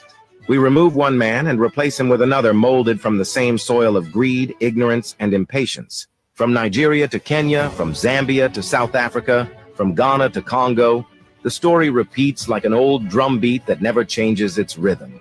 Africa doesn't suffer from a lack of leaders. It suffers from a lack of citizens who think. We treat politics like a football match. We wear party colors like jerseys and scream for our team to win, not for our nation to rise. We celebrate thieves because they come from our tribe. We defend failures because they share our tongue. And when the country falls apart, we act shocked, as if we didn't vote for the very hand that now chokes us. We say we want change, but we want it fast, instant like coffee. We want overnight success without discipline, without sacrifice, without time. But no real change grows overnight. It takes seasons of sweat, pain, and patience. Even the best leader cannot build in a land where citizens destroy faster than they repair. You cannot plant mangoes and expect oranges. And yet, that's the curse of our continent. We build illusions and call them dreams. We fall for promises that sound sweet, ignoring the bitter medicine of truth. Politicians know this. That's why they lie. Lies sell faster than truth because truth demands work. Truth offends the lazy, it exposes the comfortable. Democracy, as we practice it, has become a theater of deception, a system designed to enslave the very minds it promised to free. The ballot has become our new chain. Every few years we line up to vote, not for vision, but for faces. Not for progress, but for revenge. We think replacing a man will replace our condition. But the real prison is not State House. It's the mind of the African voter. Look around. Every African country repeats the same cycle. Corruption, outrage, elections, hope, disappointment, then silence. We blame presidents for potholes but refuse to pick up trash outside our homes. We curse the government for unemployment but celebrate shortcuts and fraud. We expect heaven from leaders while living like devils in our own small spaces. And yet the truth remains. No leader can save a people unwilling to save themselves. Real change begins when citizens grow up, when they read, think, question, and work, not just when they complain. When they build communities before building slogans, when they understand that government is not a savior, but a reflection of the people. Africa doesn't need more elections. It needs continuity, accountability, and citizens who act like owners, not spectators. The greatest revolution is not in the streets, it's in the mind. The day Africans stop waiting for rescue, that will be the day we rise. Until then, we remain trapped, not by bad leaders, but by our own illusions. The enemy is not at the top. The enemy lives within us. And until the African changes his mind, no constitution, no election, no foreign aid will ever set him free. Let's go to you. Let's take a few calls, and then we move into our office. We are returned to the presidency 2029. You don't want to stay long or hang on the line. I can take many of you in the next 20 minutes, and then we move into the office of the president, George Weah, returns to the presidency 2029. Hello. Hello, Emmanuel. Yes. Yeah, hello. You are on the air, Chief. I just thought why is Josiah Joker about the civil servant in the budget? Why is Barack campaign promises that the people will come with what they can get and care for their children? Papa coming. What is Joseph Boga looking at the budget? What is in the budget for civil servants? People that are saying, I'm not my vote, I'm not the vote. Where are they? Why they say the benefit for the 1.2 billion today? Where are they? Are they putting themselves together and ask the president? The campaign promises? Are they going to go to Joga office and ask Joga, say, my man, what in the budget for civil servants? They will support it. The pressure that they are going to feed it. All right. Thank you. Hello. Thank you very much. Good afternoon, Mr. Andrew. Good afternoon. Thank you, Mr. Andrews. I am Spencer Mohammed, and I call from Apokono, down Coast Spoon Hill, Mr. Andrews, thank you very much. Mr. Andrews, God has his own way of bringing people to public rescue. And I always say thank you to President Weah for giving us this opportunity to see this day. I can remember over the last 8 years, killings to be on OKFM, castigating President Weah's government, castigating the public works minister at the time to come pay, to come and be dictating over the answer of this question. It is God that is exposing these guys. These guys, what is this over the last 8 years? God will expose them. Where is Josiah Joker? Where is Morris Martha Harris? You gave me 2%, I will give you 4%. All of them, we're going to castigate President Weah today, 1.2 billion. Is that impacted? Immunization is that cancer? Mr. Andrews, God will punish you guys that brought us to where we are today. Thank you very much for always giving us the opportunity to make our voice on national issue. Thank you very much. Hello. Yeah, okay. So after Mr. Andrews, yes. My brother, God is posting the people there. Let me tell you, you know, those our quoting of person, we are seeing a country money person, we are damaging the country. What are people doing today? In the net time, and sister girl said to Attention, I play the managing director for Freeport. I play that being duplex. I don't tell you, and I play my sister say, I play that being duplex. Attention. They will add a unique thing. They will add a unique thing. But all of them will come out with attention. VOA. I say they are complex. Because they say office. I say they are. In the net. Ata na esime ka le kan ko e kera ku e kera tin le ta be na tin de gabi hali in it. But we know it. I know the minister the bank I mean the Freeport machine director hot. I know it rest time and sister them I go call the play name. I know it that the play net to play has a fall the say when we suffer the feeling that they carry the thing there they be acting and say let la people. But then for president we are say your tele power before la people say I probably your tele power so why exposing them? But thank you, President. We are to the now, President. We are coming back. Thank you. Hello. Hello, Sir Andrew. Yeah. Yeah, this is Mom recording from Fair Street. Sir Andrew, I get one free power to speak louder. You have to speak louder. I want to pray for him this evening because no other thing to say. The prayer shouldn't be long. It shouldn't be Pentecostal prayer. Yeah, but it shouldn't be long. Go in like long prayer. And I shake his head. Yes. Father, in the name of Jesus, we commit our leader into your hands. Even all those that are around him, the kingdom will commit them into your hands. Lord, you take complete charge over their life. God, the president, God, the people that to the front line with him, bless him and protect them in Jesus' name. Amen. Amen. Amen. Hello. Yeah, good afternoon, sir. Good afternoon. Sorry, I do not have the luxury of time, but please, I appeal with you. Mr. Andrews, there is something You see, we call power greed. Who is speaking? Power, yeah, this is Pastor Cooper, calling for Battlefield, District 11 precisely. Hello? Yeah, we're listening, Pastor Emmanuel Cooper. Power greed.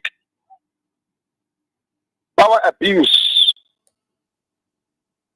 It is a toxic that entered this government. They are power greed and they are power abuse. They have a misrule into national governance.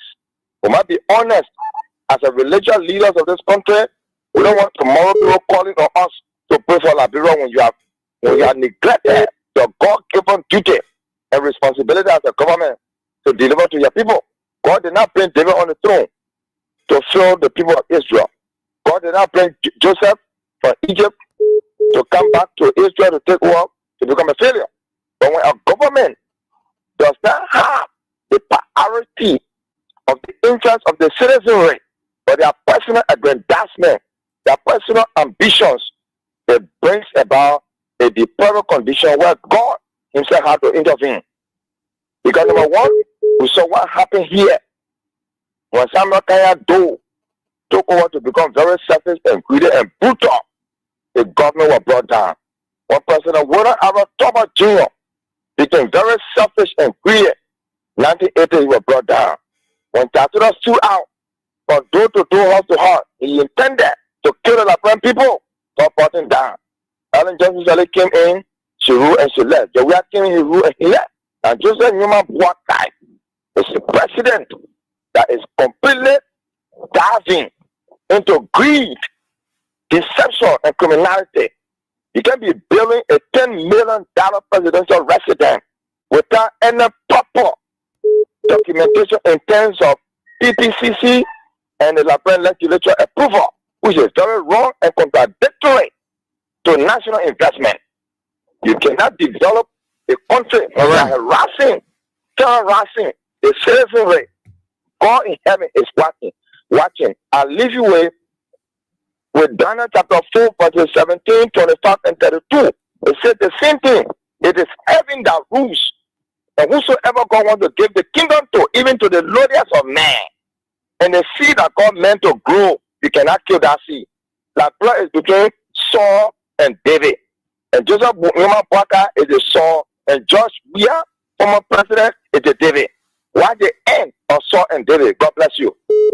Hello.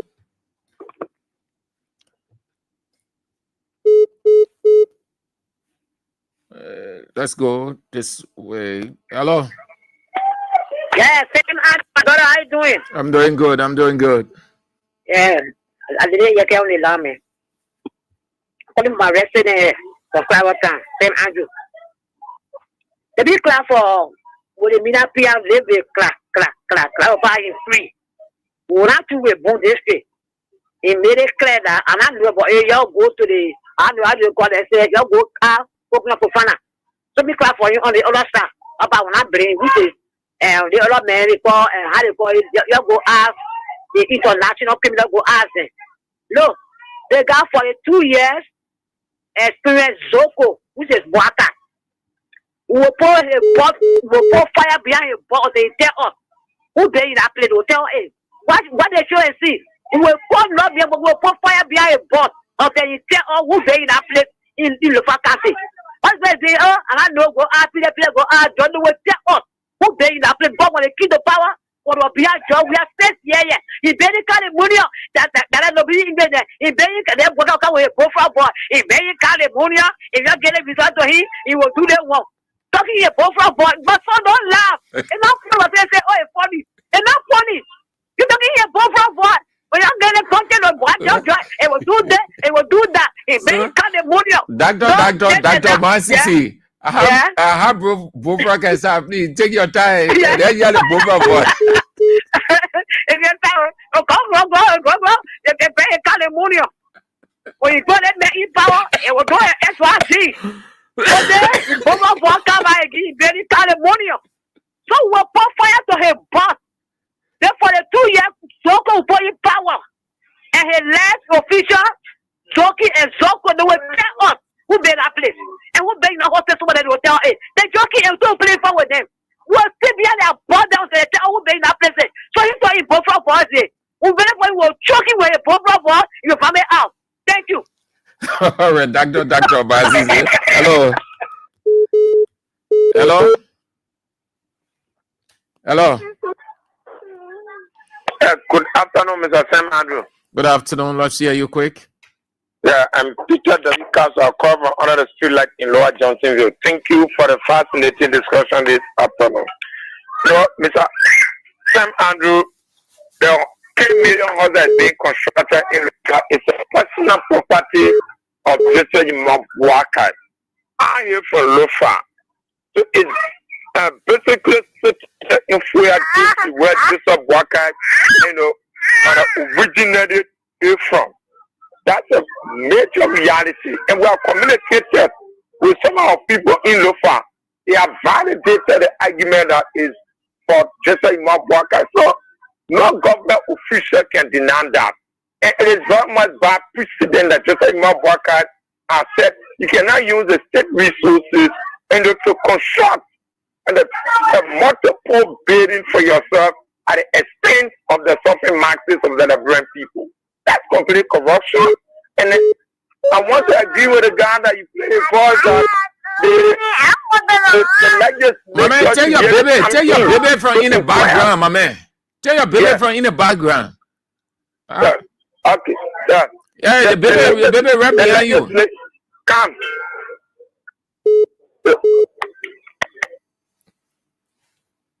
Hello. Yes, I do. Yeah. Yeah, let's hear you. That's They go happy. That's yeah. You know, they are that's there. What about I say money on your land? You're going to have to get it. What about I say money? A baby, but I was sick. You are taking new. You are there on new. What are you saying about for 1 year? Stop.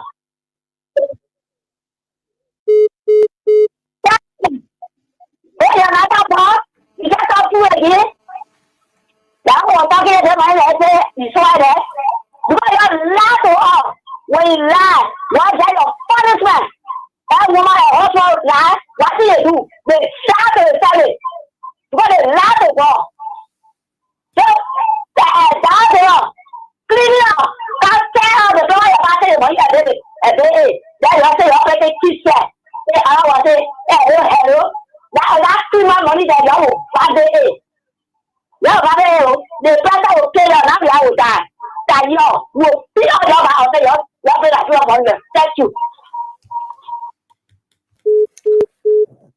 Hello?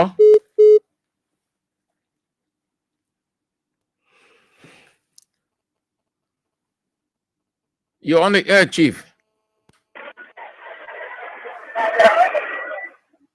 Hello? Yes. Andrew, how are you? I'm fine. Thank God. Yeah, this is Eddie Kale. I'm calling you from Bloville, Papa Kono.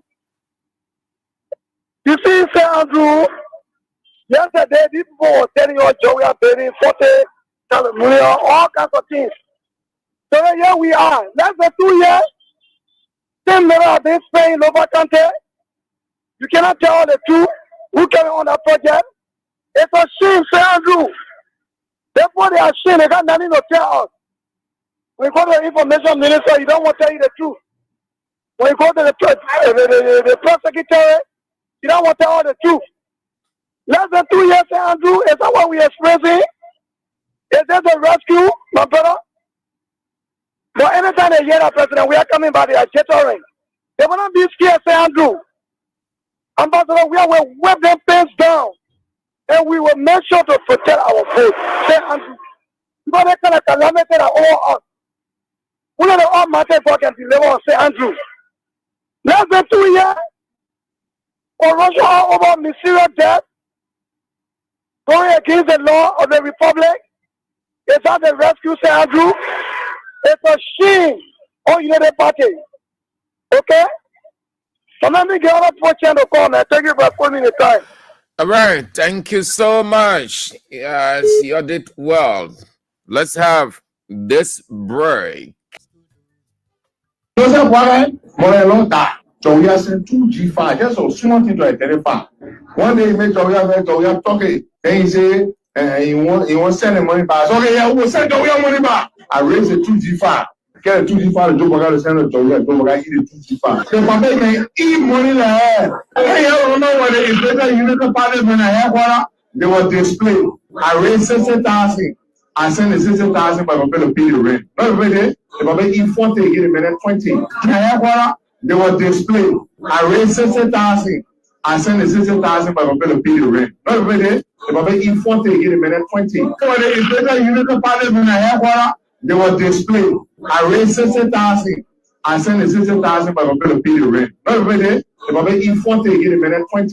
During COVID, they were displayed. I raised 60,000.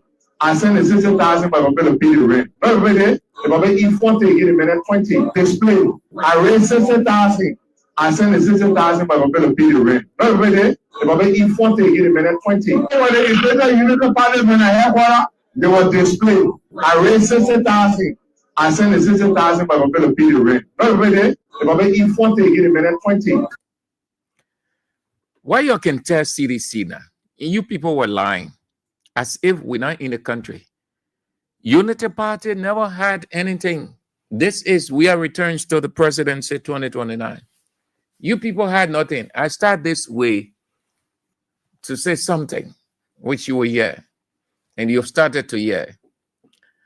The lie that they weren't evicted, but we know that they were evicted. They did not have a dime. They were struggling. All of these people today, even the woman who chaired the committee today and bragging, Senator Vapala, she could not even help Joseph Boakai. She could not even help the party to give that money. None of these people, because they were all struggling, and the decision was, hold on to what you have. This Unity Party will keep it this way. If God helps us, we win the election fine, but we're not too sure. So we're not putting our money. The man who's sitting at Maritime, pumping all those money into Unity Party, Nitolai was on his lawyering. Nitolai had no time for Unity Party. He was only offering pieces of legal advice. Boakai was dying. Boakai was between life and death. These people were sitting down. These people, they are hypocrites, you see them so. Then they say the people who were around George Weah, they misled George Weah. It is the normal. But they will act like they have perfect people. All of these people that are talking today, what were they doing? They were only waiting to hear the news, the death news of Joseph Boakai. They were not helping him in no way. The headquarters, they could not afford because Boakai never had it. Boakai squandered. He wasn't saving as vice president. His own children could not help him. They could not afford as a party. Their own man made it clear that he raised 60,000 United States dollars for the party headquarters. The one that they claiming today going home. They say going back home. You will always hear this from me. Because if you did reasoning, if you did logic in school, then you understand why I'm always using this expression. How can you go back? You say it is your home when it was not your home. You were renting. A home is your home when you build, when you put it in the ground. You put the foundation in the ground at your expense until it reached roof level and is finished. They said they're going back home when it is not their property. They were renting. They could not afford the rent. They were evicted. Then, how can you say you're going back home? You went and convinced the people because you're in power now. You have the money, you can use it anyway. So you persuaded the people, you gave them extra money to buy the property from them. and you think you're mugging CDC that way. You're not mugging CDC. You're not going back home. Between you and CDC, you buying some other property, CDC constructing. What is the reasoning there? That's been done. I can never ever say that thing going back home. You can only go back home when it was your property, and then you left it for a while, and you decide to return there. Then you're going back home. But you were evicted from the place. Now your personal property. You did not build it. Unity Party 12 years did not build it. Joe Walker 6 years in opposition did not build anything. Nothing. Unity Party was squatting. In their opposition life, they could not afford a dime to sustain the headquarters. They were flushed out of the place. Then they say they're going back. Say, we try. Now that we're in government and we're stealing the country money, we're using the country money now to buy our headquarters. That's what I should say. You're stealing, and it is a shame, it is a disgrace. You said 6 years, George Weah was in power, he did not build headquarters. George Weah did the wisest things. George Weah is a leader, he's wisdom driven. Had George Weah done that, you people would have said, you people, brother, would have instructed Edwin Clark Martin to put that building on his list to say when George Weah was in power as government official, he used the state resources to build his headquarters. George Weah is now using private money, his own money, to build his own headquarters. You stealing the country money. Rogue government. Let me use the expression that the United States government used on Ellen Johnson and Bouakai government in the 12 years. The latter part of the 12 years. Rogue government. Rogue government. Unity Party. Rogue government. You stealing the country money. You should be shamed to even be boasting and bragging. All of you Unity Party people, you should be shamed. So everything that you brought against the man was lie. Everything that you see, you're stealing more than the man you say was stealing. Broad day, you're defending. Your boss man said no business as usual. He is the one who is leading the business as usual. No reason why. They're calling your government cartel, criminal cartel. That's how they're calling your government. You'll be defending. You'll be justifying. You'll be showcasing all over the place. It's just a matter of time before Weah returns to the presidency. You cannot tell Weah anything. Your campaign message against Weah will not resonate with the people because the people have something to put back in your face. If you accuse Weah, you put Weah up. Now you told us Weah messed the country up. Yeah, you are. You even did worse than Weah. So why? What do you want? Oh God, you ain't understanding it yet. They cannot tell. No campaign message they'll use against Weah it will ever work. But Weah can use campaign message against them. Yeah, it's it. The people say I messed the country up, but you look at the country. Has anything changed? No. The people say I build condominiums all over. As Unity Party not build condominiums, they build condominiums all over. The officials are all over buildings. They stealing the country money. They say my people never declare their assets. Did they declare their assets? No. Where they getting all the money from to build these buildings they are putting up? Government money. Unity Party message against we are going into 2029 will not resonate with the people. It will not resonate with the people. Take it or leave it. The reality is simple. We were telling people yesterday, we're telling the seditionists and other people were reading the political indicators, analyzing them and putting them to the floor. They were telling us we were not making sense. They were telling us we were not this because we're not flattering them. We were saying the truth, so they felt that we were stupid. At the end of the day, what happened? They saw it. Then some of them start jacking out. Today, some of them be telling us the same thing. Now when they see us, I say, oh, my man, yeah, you're doing well. You're really fighting for us. So I just look at them and laugh in my heart, say stupid. We're talking again. This is how it's going to be going into 2029. Unity Party message against George Weah will not resonate. You can only strive against the person, suppress the person, defeat the person when you do none of those things you accuse the person of. Then you have a ground. But Bouaka doing the same thing. He said we are still, Bouaka stealing. He said we are officials were building all over the place. Bouaka officials building all over the place. You said we are never had control over his officials. Bouaka don't have control over his officials. You say we are officials, they were not respecting or we are. Bouaka officials not respecting him. What kind of president? Till now, majority of his people have not declared their assets. And they are building. But yet Edwin Clark Martin can go there because he is being used as a surrogate. He's being used as a surrogate.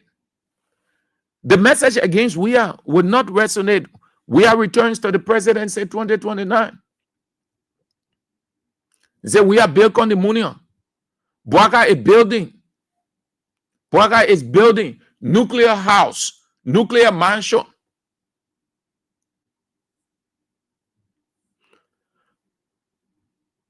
Look at it. Bouaka is going to use the government. They're using the government money that it's going to go. That place by the design will be more. That 10 million is just a small screen. That's what is out in the public. But that building, those buildings, you check them, they out. Those buildings, the cost is more than 10 million. You're talking about, let's do an approximate or an estimation between 20 to 30 million. That place. But yeah, the Minister of Public Works, he said it has security implication. You think a mere building? What has never, a structure that no president, no government has ever put down, that what Bouaka is putting down? Why you can tell we are? What kind of message you will preach against we are? That the people will say, yeah, we are the bad man. You made it easy. You broke down the man's headquarters. The man left it. He building a new headquarters. You're going to beg the people to give them bonus fee, and then they pay, you pay the money to buy the place. The man is constructing of his own, and you buying. The man who is constructing of his own from his own cash, and the man who is buying, is extravagant. It's not organized. Have nothing of its own. So the cash that he has, he engages into cash violence, and that's what the Unity Party is doing. The message would have resonated. The message would have resonated with us had the Unity Party said, or have we, if we have heard, we secure a land and we're building our own party headquarters. Then you would say, yeah. But let's see, it doesn't make sense. So it resonated, oh, yeah, BB people, then they just door. BB people, they door. It's not the size. The message will have resonated with us in the opposition. Say, oh yes, but the people making sense. You see, they're stealing government money. Okay, they secure the land and the building. But you go to an old ratting place. Yeah? And listen, now you're saying, oh, we're building small headquarters. We are building small headquarters.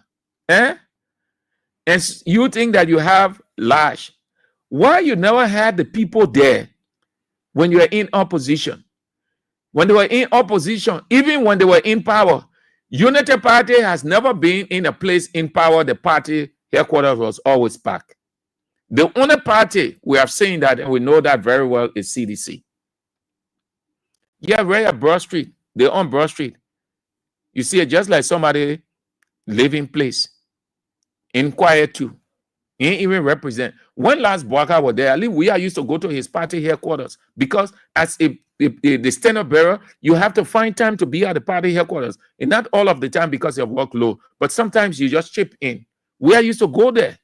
When Lars Boaka was at that place, the only time he was there when he went to announce Jeremiah Kuhn as his running mate. That's the only time. Since then, he didn't go there. The man left his own place because the place is dead. When they were in power, they were in that place. That place was empty. Ellen Johnson Sirleaf. That place was empty. That Ellen Johnson Sirleaf was paying the rent. So when she left, when the government left power, no way. You're taking the government money. Judge, we are not using government money. So the message will not resonate, yeah? The message will not resonate. We are returns to the presidency 2029. You don't have any message against we are again. There's nothing you can say against we are. It will ever make sense in the ears of anybody. And the more you talk the negative, supposedly negative, as you people will feel, it will mean nothing to anybody because Boaka has messed himself up with everything, corruption and disorganization, and everybody seeing everything that is happening. Everybody seeing it. So if you think that you're doing a petty thing, the overhead pass, hey man, Lord, I forgot. Yeah, but anyway, I will do it. When I leave the show, I'm going to cut that clip. The overhead pass that George Weah, the man made it clear. I was listening to it. I didn't know. I heard it from the man himself. Because they did not want to attribute it to Weah, the Minister of Public Works said it was started from Ellen Johnson Sirleaf. No reason why he said he must go ask Executive Marshal about Joseph Boaka more than 10 million. Look, Latin is more than 10 million. It's more than 10 million. But Turkey will have to tell us. Turkey, you see, when you're in a country where the legislature is at the will and pleasure of the president, even though the constitution says that first branch of government, but that subservient first branch of government. In other countries, they finish communicating with Turkey with information coming out that they have a link. They will communicate with that government to know what organization in Turkey that is doing this. They'll know that legislature will know. But now these small boys and small girls sitting over there, the only thing, they rumble for money. That's all. Money. So they ain't get time. But you go up, you kind of, we are returns to the presidency 2029. Where's Boynon? I think she has something to say. I think she has something to say. Is she around? Boynon has something to say. Boynon has something to say.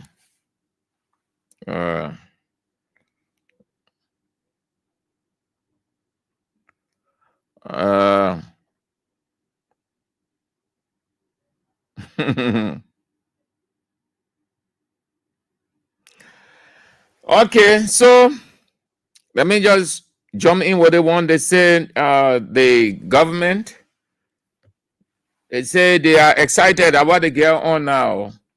They say they passed 10 indicators. So the United States government about to give them 500 million. They say they pass over 10 indicators, ranging from control of corruption, government accountability, women economy, health expenditure, and more others. Oh, come on, man, this is so fast. You open up to receive a serial killer. Then why you think the MCC part of the people coming here? That some of those things the people went by. They say, okay, in December we have meeting.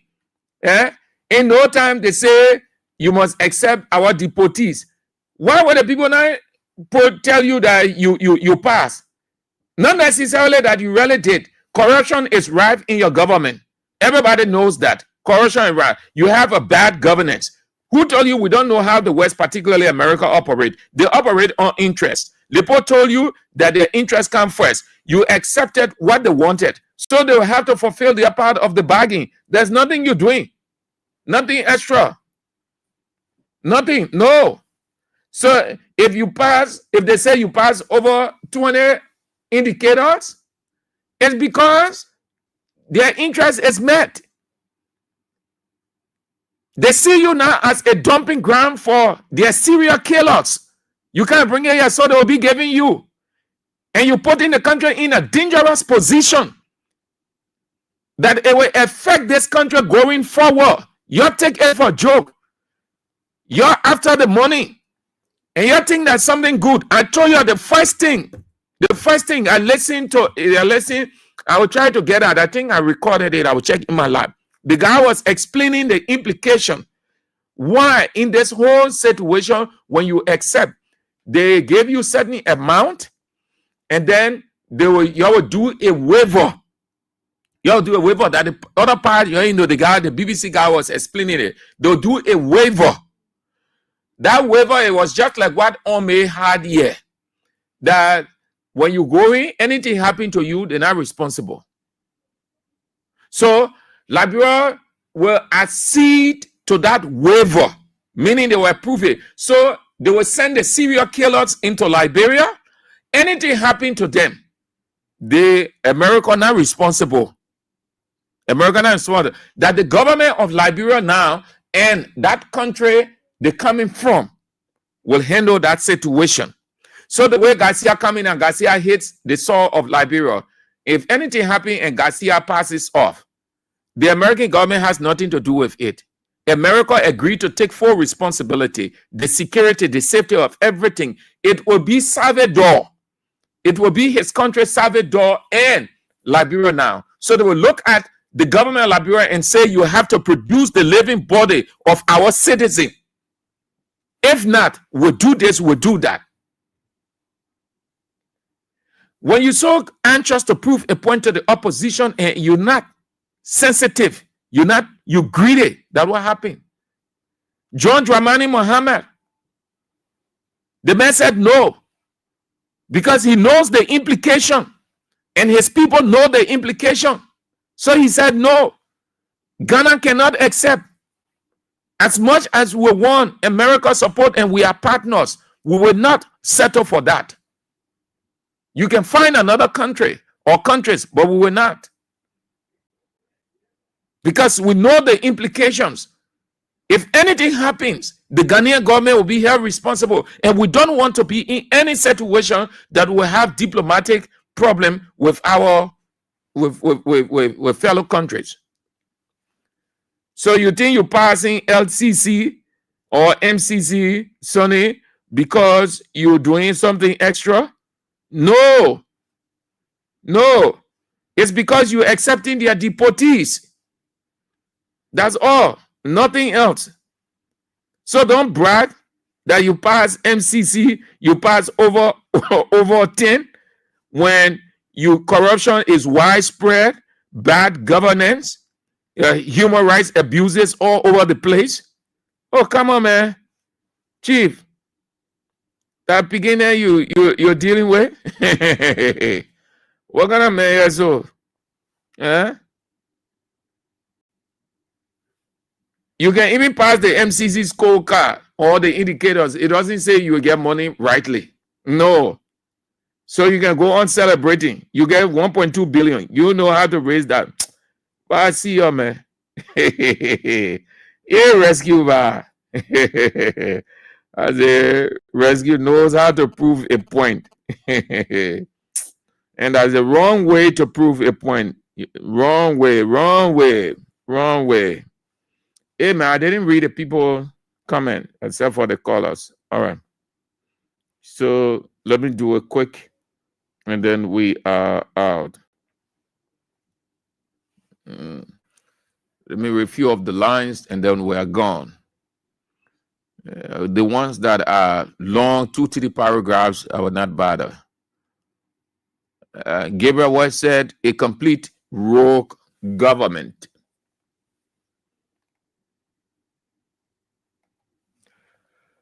Emmanuel Bro, no matter how fortified criminal President Joseph Yuma Boakai is building his 10 million villas, when his tenure is done, Liberians will surely cease it to become a government property. Benson Deriu Victor, that's the question we are all asking, and they do not want us to know about the project. Miata Dan, that project could be probably drug or armed money. That all is capable of doing anything. He said it himself. Perry Slobot, Bokari and his gangsters are professional criminals.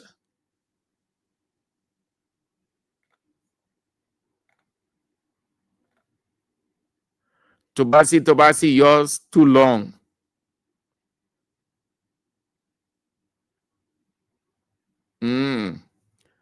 Josephus Manen says, this is so interesting. Please play this every day on Tuesday year end. After our CDC music, you continue playing. What is that? Okay. I just came across that in my research room. I thought to share it with you people. Yeah. Okay. You mean this one? This one, Josephus, is this what you're talking about? This one? The people's curse in Africa. The problem isn't the leader, it's the people. That's the truth Africa has avoided for too long. Oh, okay. All right. Yeah, I just came across it and thought to share it with you people. All right. So that's it, man. That's it. That's all the time we got. Yes. We love to shout change every election, yet our hearts remain the same. We expect new results from the same broken mindset. We remove one man and replace him with another molded from the same soil of greed, ignorance, and impatience. From Nigeria to Kenya, from Zambia to South Africa, from Ghana to Congo, the story repeats like an old drum beat that never changes its rhythm. Okay, thank you all. That's all the time we've got to be with you today. We're back tomorrow, if God permits. Thanks for the time, the support, the pieces of advice, every other thing. We appreciate it. Good people, you guys are. This is how we go home. The news is on at 6. Join us for that, King's Newsroom. And then at 6:50, Isaka Sharif is in with CDC Hour. And then at 8 o'clock, the man himself, the man of the night of the hour, the teacher of the land, Anthony at Law, A.B. William, will face the issues. If God permits, we're back tomorrow. This is how we go home. Jah Rastafari. It's a redemption day. Wagwan must struggle. Wagwan revolution.